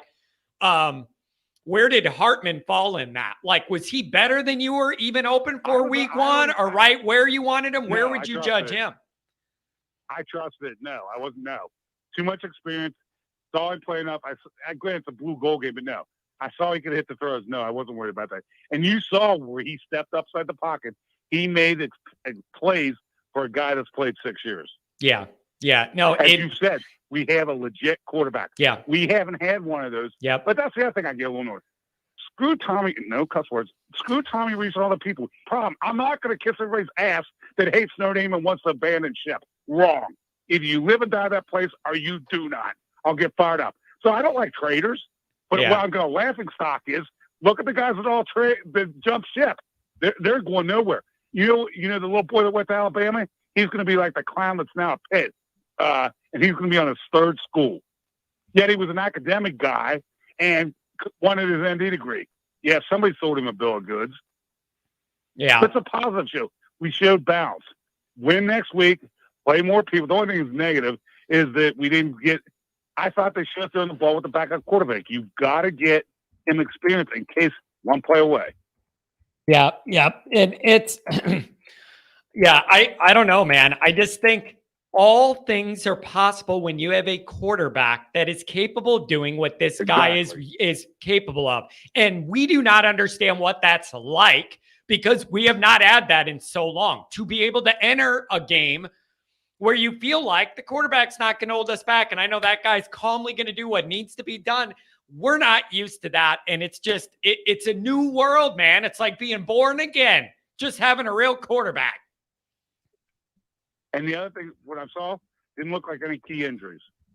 Yeah, no, all the injury stuff seemed like it was happening to Navy. Our guys seemed pretty healthy today. Which is key. Now, God, just get them home safely, and they adjust. And, I don't know when they're going to start. I would assume Tuesday. But, no, I think we roll next week, get backup players in, and then we'll find out. Go on the road for the first time. Yeah. I think Freeman's adjusted. It's usually the year 3, but I think, but if you look at next year's schedule, it's not that daunting. Yeah, it's nothing like this year and last year. Yeah, you're right. Yeah, you're right, man. So I don't know, but this was a good start, man. 42-3 doesn't leave you a lot to complain about. I'm very happy, and it was a good start. You gotta do it, but just tell. But I'm just gonna put this out there. How pathetic is your life that you've got to go on an ND site and think, I know it helps your business, so I probably that you got to go after that. I would never go on. I would rather die than going on a USC call site or a USC chat line or that. What are you, that pathetic in your life that you got to go do that? Get a life, for God's sake. Spend it with your family. Do some charity work. Why would you ever do that? I can't comprehend that, but I'm an old man. John, love you. You do great work. Take care. God bless. And let's go Irish. Appreciate it, man. Have a good one. Dude, no. Like, that's not Kent. John, you started it. I was yelling about football, and then you started making it personal. Those are not the same things at all. Yelling about football is different than the other stuff. And Ohio State losing to Michigan is not personal. Yeah, like I did not Ohio start State it. not But then winning you national championships in 100 years as Notre Dame is not personal. Right. I'm talking football. You are insulting my co-host and best friend. Those are not exactly the same thing. No. Hey, I'm not just a guest anymore, guys. I'm his best friend. They're not exactly the same. That's not exactly the same thing. Are you on the line, Kent, Ken? I've never seen that from you. So I don't know if you're having a bad day. I don't know if you drank on. 900 beers. Well, What's John, your deal? he was kind of ornery last night. But Kent, are you on the line? What's your area code? Answer the call. What's your number, bro? I don't know, but I've known John are like the NWO with our friendship. It's for life. I mean, whatever, dude. I'm not used to that from Kent. I don't know what's going on. It's weird. Kent's always been cool. There's the haters who like you are obvious, and Kent's always been like entertaining about it. Yeah. I don't know. All right, 229. Let's see what he's got. What up?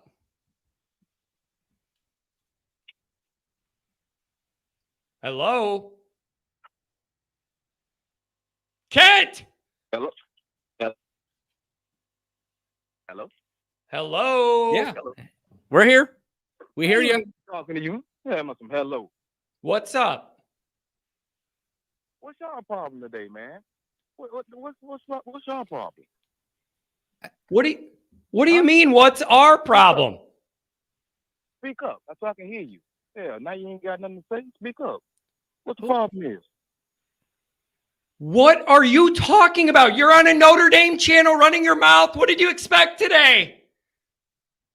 I don't care about no Notre Dame. I don't care. Well, then why are you here? Why have you been here for 2.5 hours if you don't care about Notre Dame? Go over to the Ohio State YouTubes.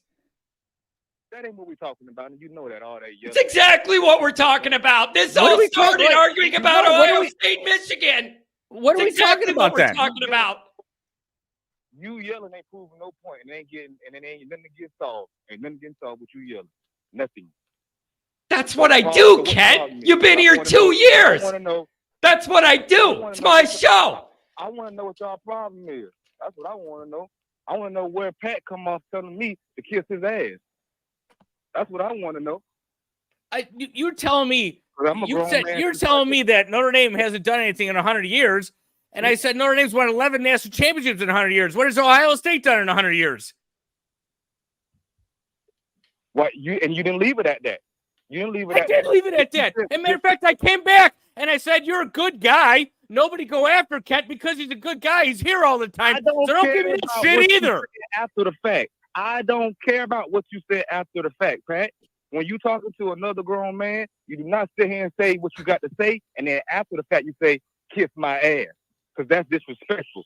So me, I'm gonna come right back to you and give you the same medicine. And if I'm lying, go back and listen to the chat. It's simple as that. So you was wrong first. And I'm gonna give you that same energy that you gave me.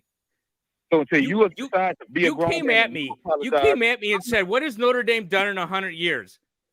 And I said, Notre Dame's won 11 national championships in 100 years. That. What did you say? What did you say to go along with that?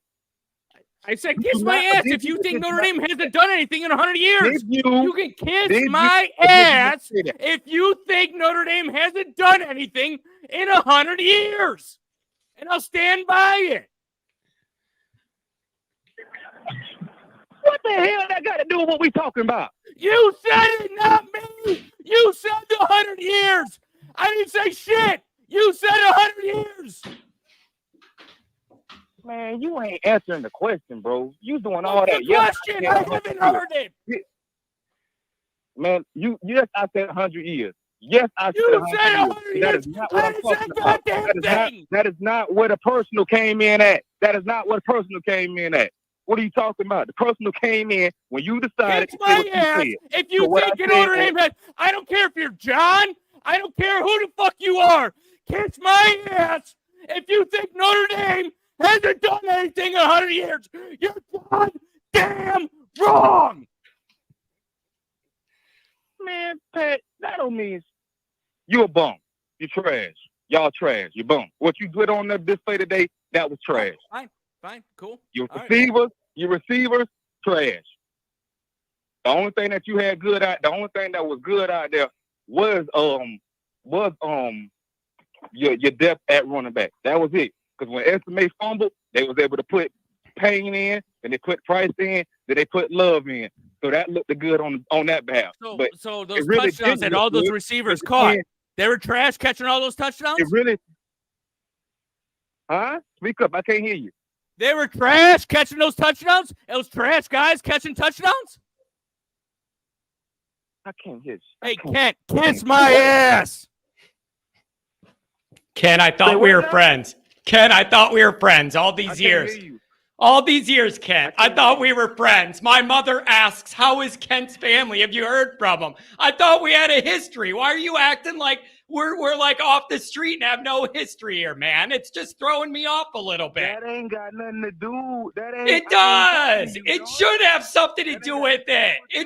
It should have something to do with it, Kent, because you should know enough to know. Listen, though. What? Check this out, John. What? You want to be able to run your mouth 80 chats to all the no.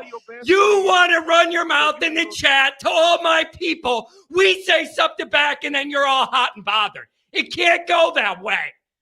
You know you're in here just to piss off all the Notre Dame people, and then when they give it back to you, you have an issue.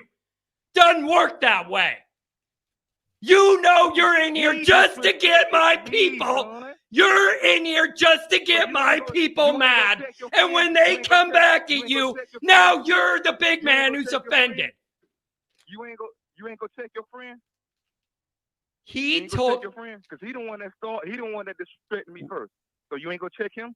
You don't get to say Notre Dame hasn't won anything in 100 years, and then he checks you, and you want me to check him? You had your facts wrong. He can say what he wanted to say as far as we won however many championships that we won. He can say that. That's logical. That's great. That's a good response. How old are you, Kat? How old are you, Kat? How old are you? But what he said was, but listen, man, goddamn, can I talk? But what he said was, kiss my ass at the end of that. So what? So what? How old are you? Who gives a shit? How old are you? Is that all it takes? Is that all it takes to ruin Kent's life? Somebody on the internet told Kent to kiss his ass and the whole world ended. You've never been more offended than now? The whole world ended when I called him a fat boy. Hell, y'all got upset when I called him that.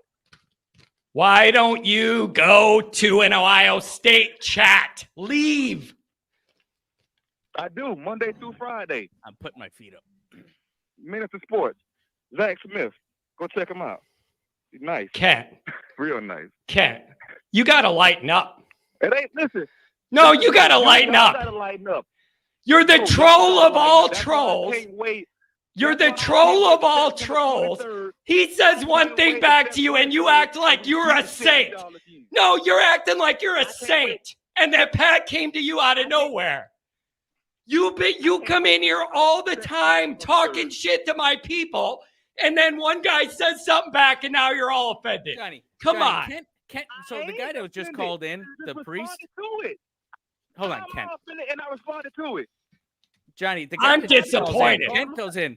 I'm disappointed. I thought me and Kent were friends, and now it's all getting ruined. Now I'm upset. I was having a good day, and now I'm in a bad mood. John, the priest, we just had the priest on the phone who gave last rites to Tony Roberts. You know what Kent says? Kent says, what a loser. He went to Notre Dame. That's what Kent says about the priest that gave last rites to Tony Roberts. Guess what? You still trash. You ain't won nothing. You lost to Marshall and Stanford. You still you were getting your head kicked in by Michigan, dude. You were getting your head kicked in by Michigan. John. You can't every year. Personal. Every year. 2 years in a row. 2 years in a row, you have gotten crushed. 2 years in a row. We lost 2 times in 15 years. What are you talking about? Oh, so what are you talking about? You get to pick the time frame. So I get it. You get to skip the time frames that don't benefit you and then only go to the ones that do. But yeah, right. He can say 100 years, yeah. But then it's 15 years. Then it's minus 15 minus 13. When was the last time? Math here. When was the last time Michigan beat me before the last 2 years? When? Last year. Last year was the last time Michigan beat you. Oh, why are you acting like the most recent stuff doesn't matter and the stuff from 20 years ago matters? That makes no sense. The most relevant information is the most recent information, Kent, and they own you.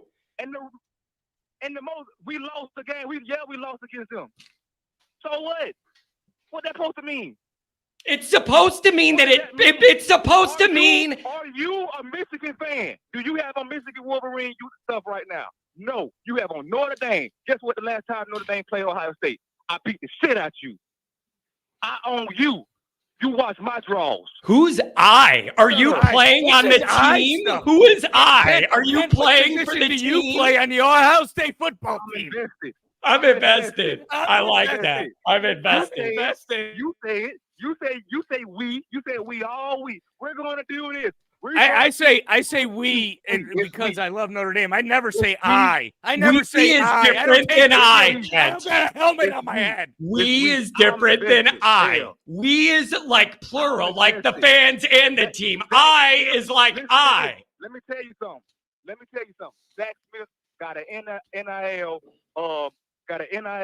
deal where he asked his followers to donate money. And if you can donate money, then he try to put it towards what's the damn NIL we got? The collective? Yeah, I forgot the linebacker we got. That we got. AJ Hawks. AJ Hawks deal with our NIL. He deal with Zach Smith. So any user that want to donate money to Zach Smith and his program, he puts it to AJ Hawks. AJ Hawks puts it toward NIL. Yeah. NIL is part of the team. Yeah. Guess what? Yeah, good one. I'm a part of the team. Yeah, and Zach Smith's a good guy, too. Zach Smith's a real classy stand-up class act, too, Kat. He's a grade A guy. Yeah, grade A guy. Is this a stick? Grade A guy. Stick? Like, is this a stick, John? This has got to be a stick. Guilty for what he did, so do not judge that man. Don't judge that man because you was found not guilty for what he did. And that's just real. Ken. So you want to talk about the Ken, media? I love you again, man. I love you again. This is fantastic. Media that you love to holler, you love to say, don't listen to the main media, don't listen to the media, because the truth is in the papers. The papers is he was found not guilty. So don't listen to what you seeing on the media. Tell the truth. The truth is he was found not guilty, and after that he received a contract from Ball State that he declined not to take. So go do your homework on that, since Zach Smith was so bad. What are we talking So don't talk down on Zach Smith. Dude. And you wanted, and Notre Dame was looking at Zach Smith just 2 years ago, so shut up.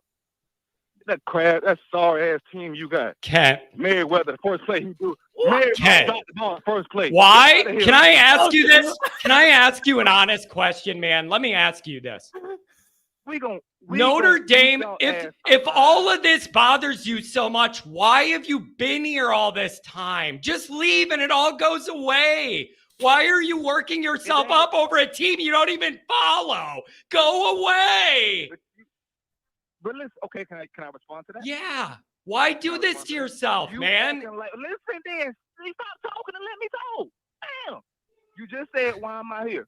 It's a great show. You're a good dude. You have a great show. Great content. You produce great show. Oh, well, thank you. Now we're friends again. Hold on. There's a shot coming. The show. Yeah, but. Don't get up in the morning ready for watch the show. But even what? If I don't say nothing in the chat, I listen. But damn, let me talk.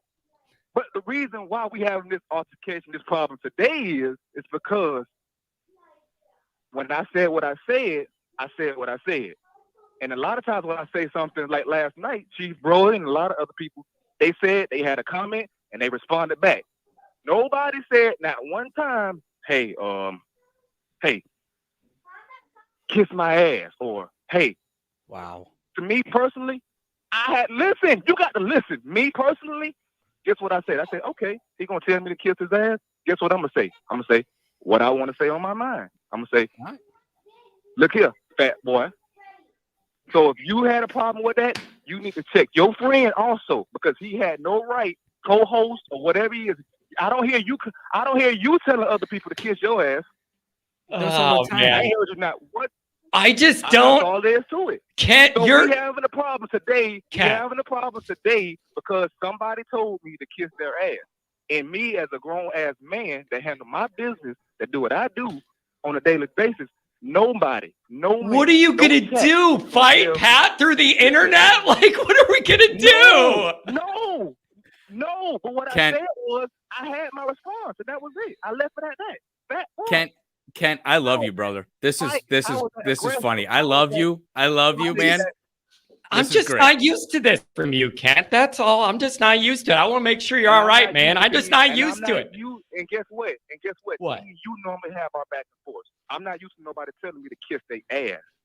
See, when you went on your little rant today, the first time when you went on your rant this morning, I mean, when we talked, when I got on this afternoon, you didn't say nan time. Hey, Kent, kiss my ass.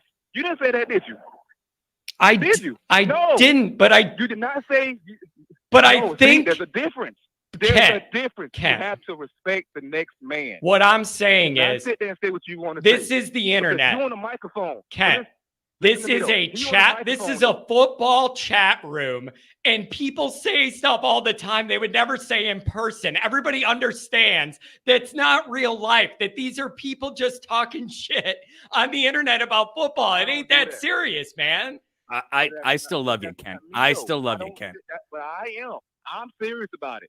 And I love football. Y'all, see, that's the problem with y'all. Y'all not serious about football. That's why y'all record the way it is every year, because y'all not serious.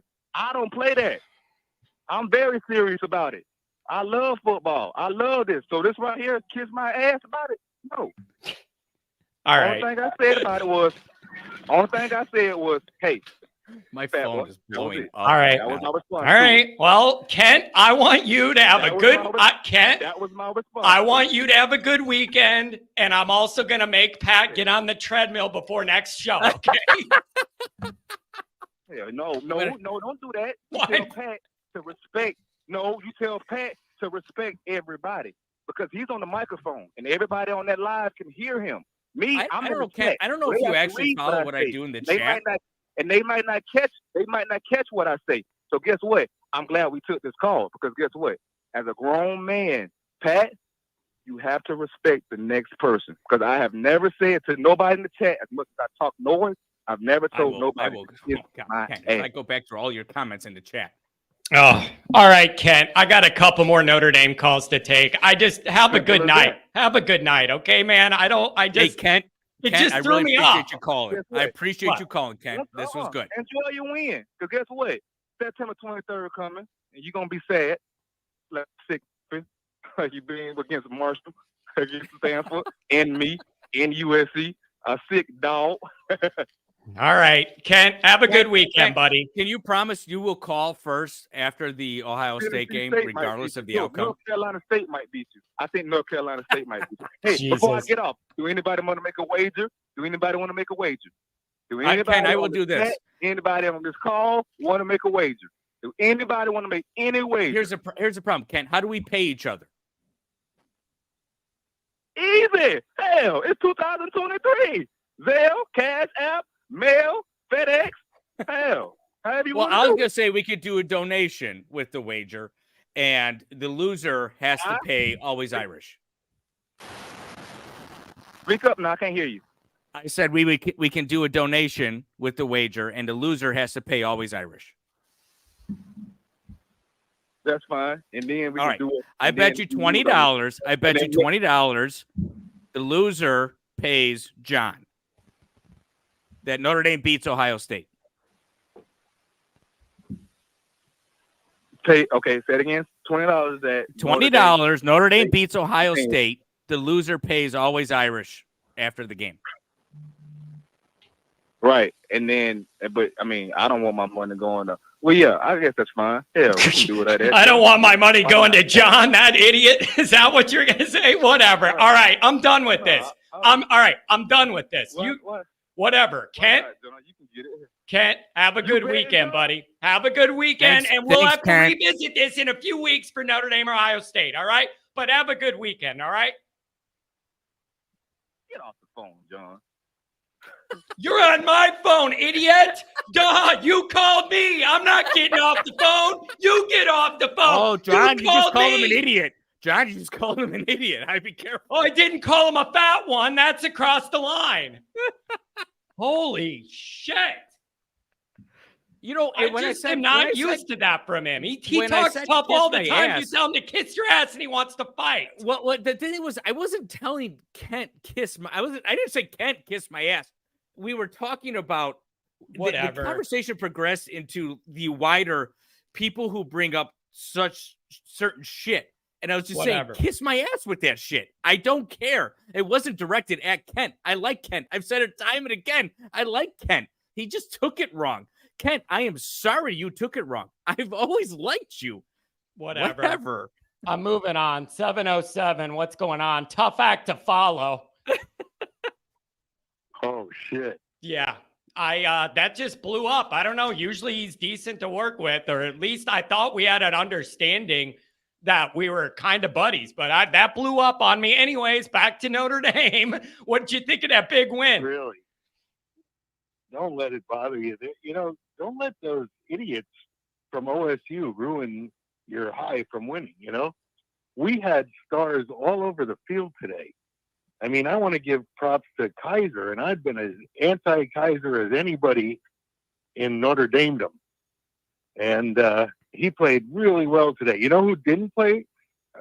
Riley Mills he played the first two series, and then he got benched until about 9 minutes left in the fourth quarter when it was all said and done. He got a sack, but that didn't mean anything. But boy, that guy Rubio stepped in and looked pretty good. Yeah, and you know what? Let me ask you this. I think I asked Pat this a couple hours ago now. Some of the defensive stuff that I didn't love, I am not certain yet how much of it's due to week one and it being Navy and how much of it is just us. And I don't know the answer to that after one game. Maybe we'll find out more next week. And then against NC State, we'll really find a lot more out. But that's what I'm wondering. Yeah, well, they practiced that triple option, all year. So they had good execution of it. I mean, that quarterback really had Notre Dame faked out in that first couple series. But then again, Notre Dame didn't allow a score, and that's what was big for me. They let the field goal at the end of the game when they had all their other secondary players in. But they gave up 3 points against Navy. I'm happy with that. I think Al Golden did a great job. Everybody he put in, just like the offensive coordinator, everybody he used did well. Like it was a total team contribution to this victory, and it was a sound victory. Yeah. I mean, you give up 3 points to anybody, you're going to feel good about it. And I don't know, man, there's a lot of growth to be had. That is what's exciting to me. Is this is not a finished product. This is just getting started. And there's a lot of room for some good growth. And they got a few weeks to get it all together before we meet up with the Fighting Kents of Ohio State. Well, I tell you, I blocked that fool last year because I saw right through him immediately. He's an idiot. I don't know how come you liked him. Maybe because it was somebody, from another school and you're trying to help, get some focus on your show. But I knew he was an idiot from the get-go. Well, it was kind of fun. It was fun last year because he started calling when we were about to play Ohio State. And it was good to have an Ohio State fan running his mouth, and it was spirited back and forth.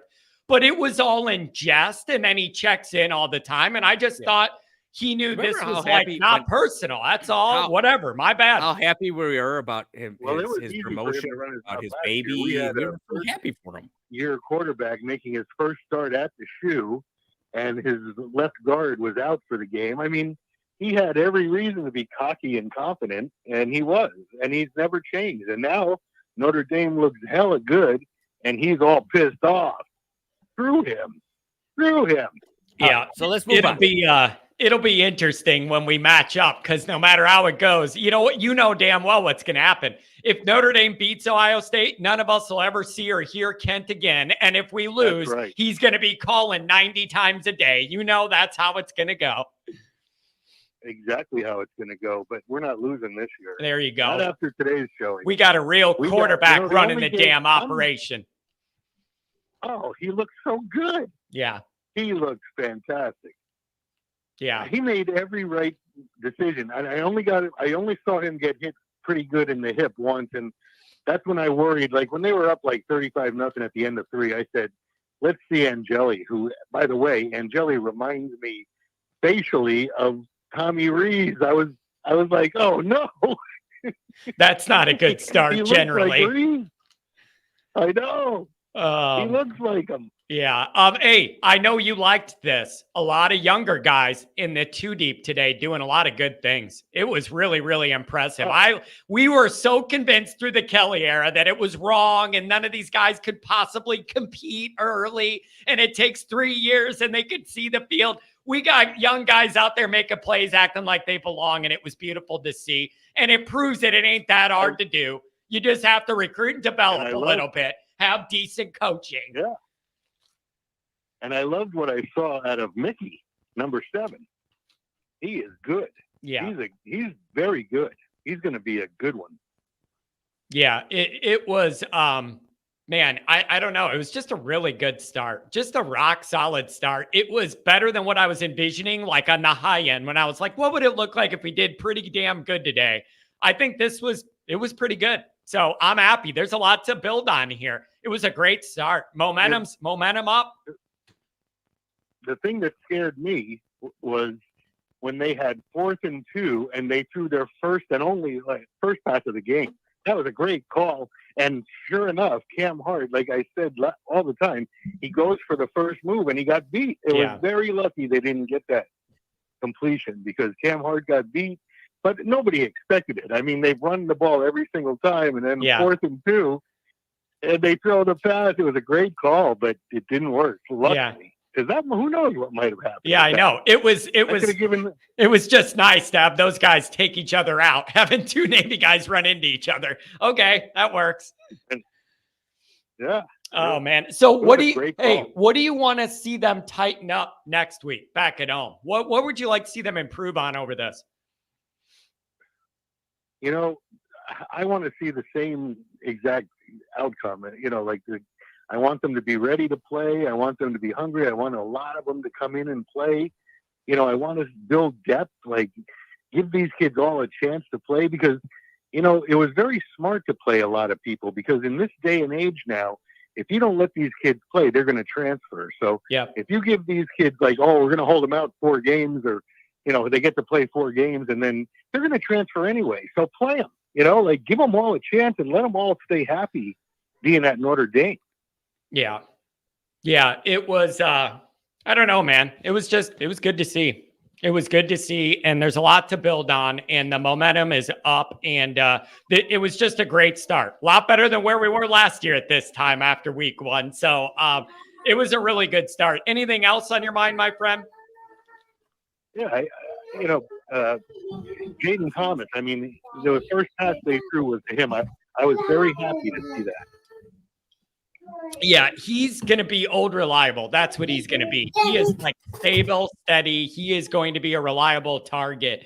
And he's a bigger body and he kind of bangs around and I like it. So I'm excited, man. Everything's trending up. It's good. And Greathouse was great. So we got a lot to be very excited about this year. Yeah. That offensive line, that kid, Coogan, what's his name? Yeah, the Coogan. guy that plays Coogan. Coogan. He's bigger than all. He's bigger than all. Yeah. Joe Rudolph did a pretty good job on this because those guys did hold up today. It didn't look like they were overwhelmed or anything. They did good. No, I liked it, and I liked what I saw out of the center, which I'm not happy on either. So, I mean, there's 3 guys that I was worried about in the season, and all 3 played very well today. So I got nothing but good handing out stars, you know, to everybody, except for Riley Mills, that if you watch in the beginning of the game, he was getting pushed off the ball. Now that left guard of theirs, they say the center is the captain and he's very good, but that left guard, watch him. If you rewatch the game, which I'm going to do so I can call back later this week and talk to you more in depth, but that kid was blowing Riley Mills out. Anyway. Yeah. Well, we'll see. We'll see how it develops. We'll see how next week goes. God bless us all and go Irish. There you go. Go Irish. There you go. All right, we got time for a couple more. I'm going to hit the people who've been waiting the longest. 224. It is your time to shine. Johnny boy, it's Delmar. I haven't talked to you in a long time. How are you doing, buddy? I'm doing pretty good, man. Really good start for Notre Dame, and it just feels good. It feels like you're on the right page. It feels like you're starting on the right foot. It just makes me happy. That is a fact. So I don't know if just as a reminder, I'm the one who sent you the Kennedy crest the other day on X or whatever. Yeah, man, I love that thing. I sent you back a picture too with something, man. I love that seal, man. I like that seal. I think that old ashtray came from old Grandpa Kennedy's house a long time ago. I love that thing. Well, I was going to pick that up for you from, just so you have something from Dublin, since I'm standing in Dublin. So it's, I don't know, 1:10 in the morning here now. I got to be up in about 5 hours so I get to the airport and catch my flight back to the States. So I've been sitting on here waiting, and then I was almost like, all right, I'm going to go. And then the Kent call happened, and I'm like, oh, wait, hold on. I got to listen to all this. I didn't want it to go down that way. I just was surprised by it. I didn't think it was that serious. So whatever. Yeah. I don't know. That was kind of crazy, but yeah, because I've been, for the last couple of years listening to everything and how long Kent's been around, and you guys have your little, but it's always been like in good jest, just normal sports banter back and forth. Yeah. But it seemed to go a little bit more. Well, whatever. Well, anyways, yeah, whatever. So I just want to tell you just a couple things here. From what I could see in person with this team, and some of my other observations overall with everybody that we got to see play, the team is definitely faster. Seeing them in person compared to just seeing all the practice highlight videos and all the stuff that was coming out during fall camp, they are definitely faster. What I'm loving is that the line is getting so much bigger on both sides of the ball, but they're not losing the athleticism of the smaller guys that they've had in the previous years. So you're getting bigger and you're keeping all that athleticism. And when you see it in person, it's just, it's a thing of beauty to watch. The other thing that, why did all 5 running backs play today? First game of the year, why did they all have to play? The freshman receivers playing, Greathouse. Like, I was in the end zone where he caught his second touchdown pass. I was about 20 rows up, right in that corner. I got it all on film, because anytime they got close to that end, I had my camera going so I could hopefully get something. I got that one perfect. But I think it comes down to this. Never heard anybody say this, but this is my impression. I think with the way that Marcus Freeman is recruiting now, there's no reason to hold kids out. If you're a freshman and you can contribute as a true freshman, get in there. This play you for a game. Yeah, get in there. Well, now because here's if the I'm difference. Recruiting kids like you again next year. Yeah. That's how you raise the whole talent level, the whole thing. Yeah, exactly. That's how you build it outright. And here's the other thing I want to bring up. The other thing is, younger guys playing is not always a good thing. And Notre Dame's been in this position before, where they have to have younger guys play out of necessity because they don't have bodies. That's different than guys that are good enough to play and earn their job. Those are two different things. And that's what you have going on now is a lot of those guys that are earning it. Yeah. Well, and you throw in, I think a lot of it is just like your last caller was saying, with the transfer portal, these guys, if they're that talented and they're that good, but you don't play them, let them sit for a year because you've got all these older guys, even though the young guy might be better, they're going to leave. Well, then you haven't improved anything. Let them play now, and especially in this day and age. If they're that good, they're going to be 3 and done anyway. They're going to the NFL. They're going to try to go to the NFL. Yeah. So you might as well, if you keep recruiting every single year, one on top of the other, on top of the other, play them. There's no reason to hold them back for a year. You're not, I mean, unless for some reason you know you've got a hole that you're going to have to fill 2 years down the road because you're not recruiting good, that's the only reason to really hold them back now. Yeah. So I'm all for it. I mean, I'll tell you what, Love, that dude, he's got a different gear than everybody else. Those few runs that he had, just his explosiveness. Yeah. When he breaks free, he is going to be something special to watch. Yeah, but the Great ability for Notre Dame to roll out all those backs and we feel good about them all is just what a luxury. It's beautiful to see. It is, and it's the same thing with the receivers. I mean, look, not one other than James Greathouse. James Greathouse had the best day. I mean, he got 2 touchdown catches, so I give him, as far as receivers, I give him the best day. But how many different receivers caught balls? And again, this goes back to something that has been talked about for years. It's because we have an actual quarterback that can get the receivers the ball. Yeah, it changes everything. And that's think, what you need to help bring those young wide receivers along too. And the best example of that to me was the ball that he dropped into Greathouse that he scored on. He put the ball in the right spot, right where the defender couldn't get it. Only our guy could get it. And it led him right into the end zone. Like, that is a 6-year guy that could do it all. It's beautiful.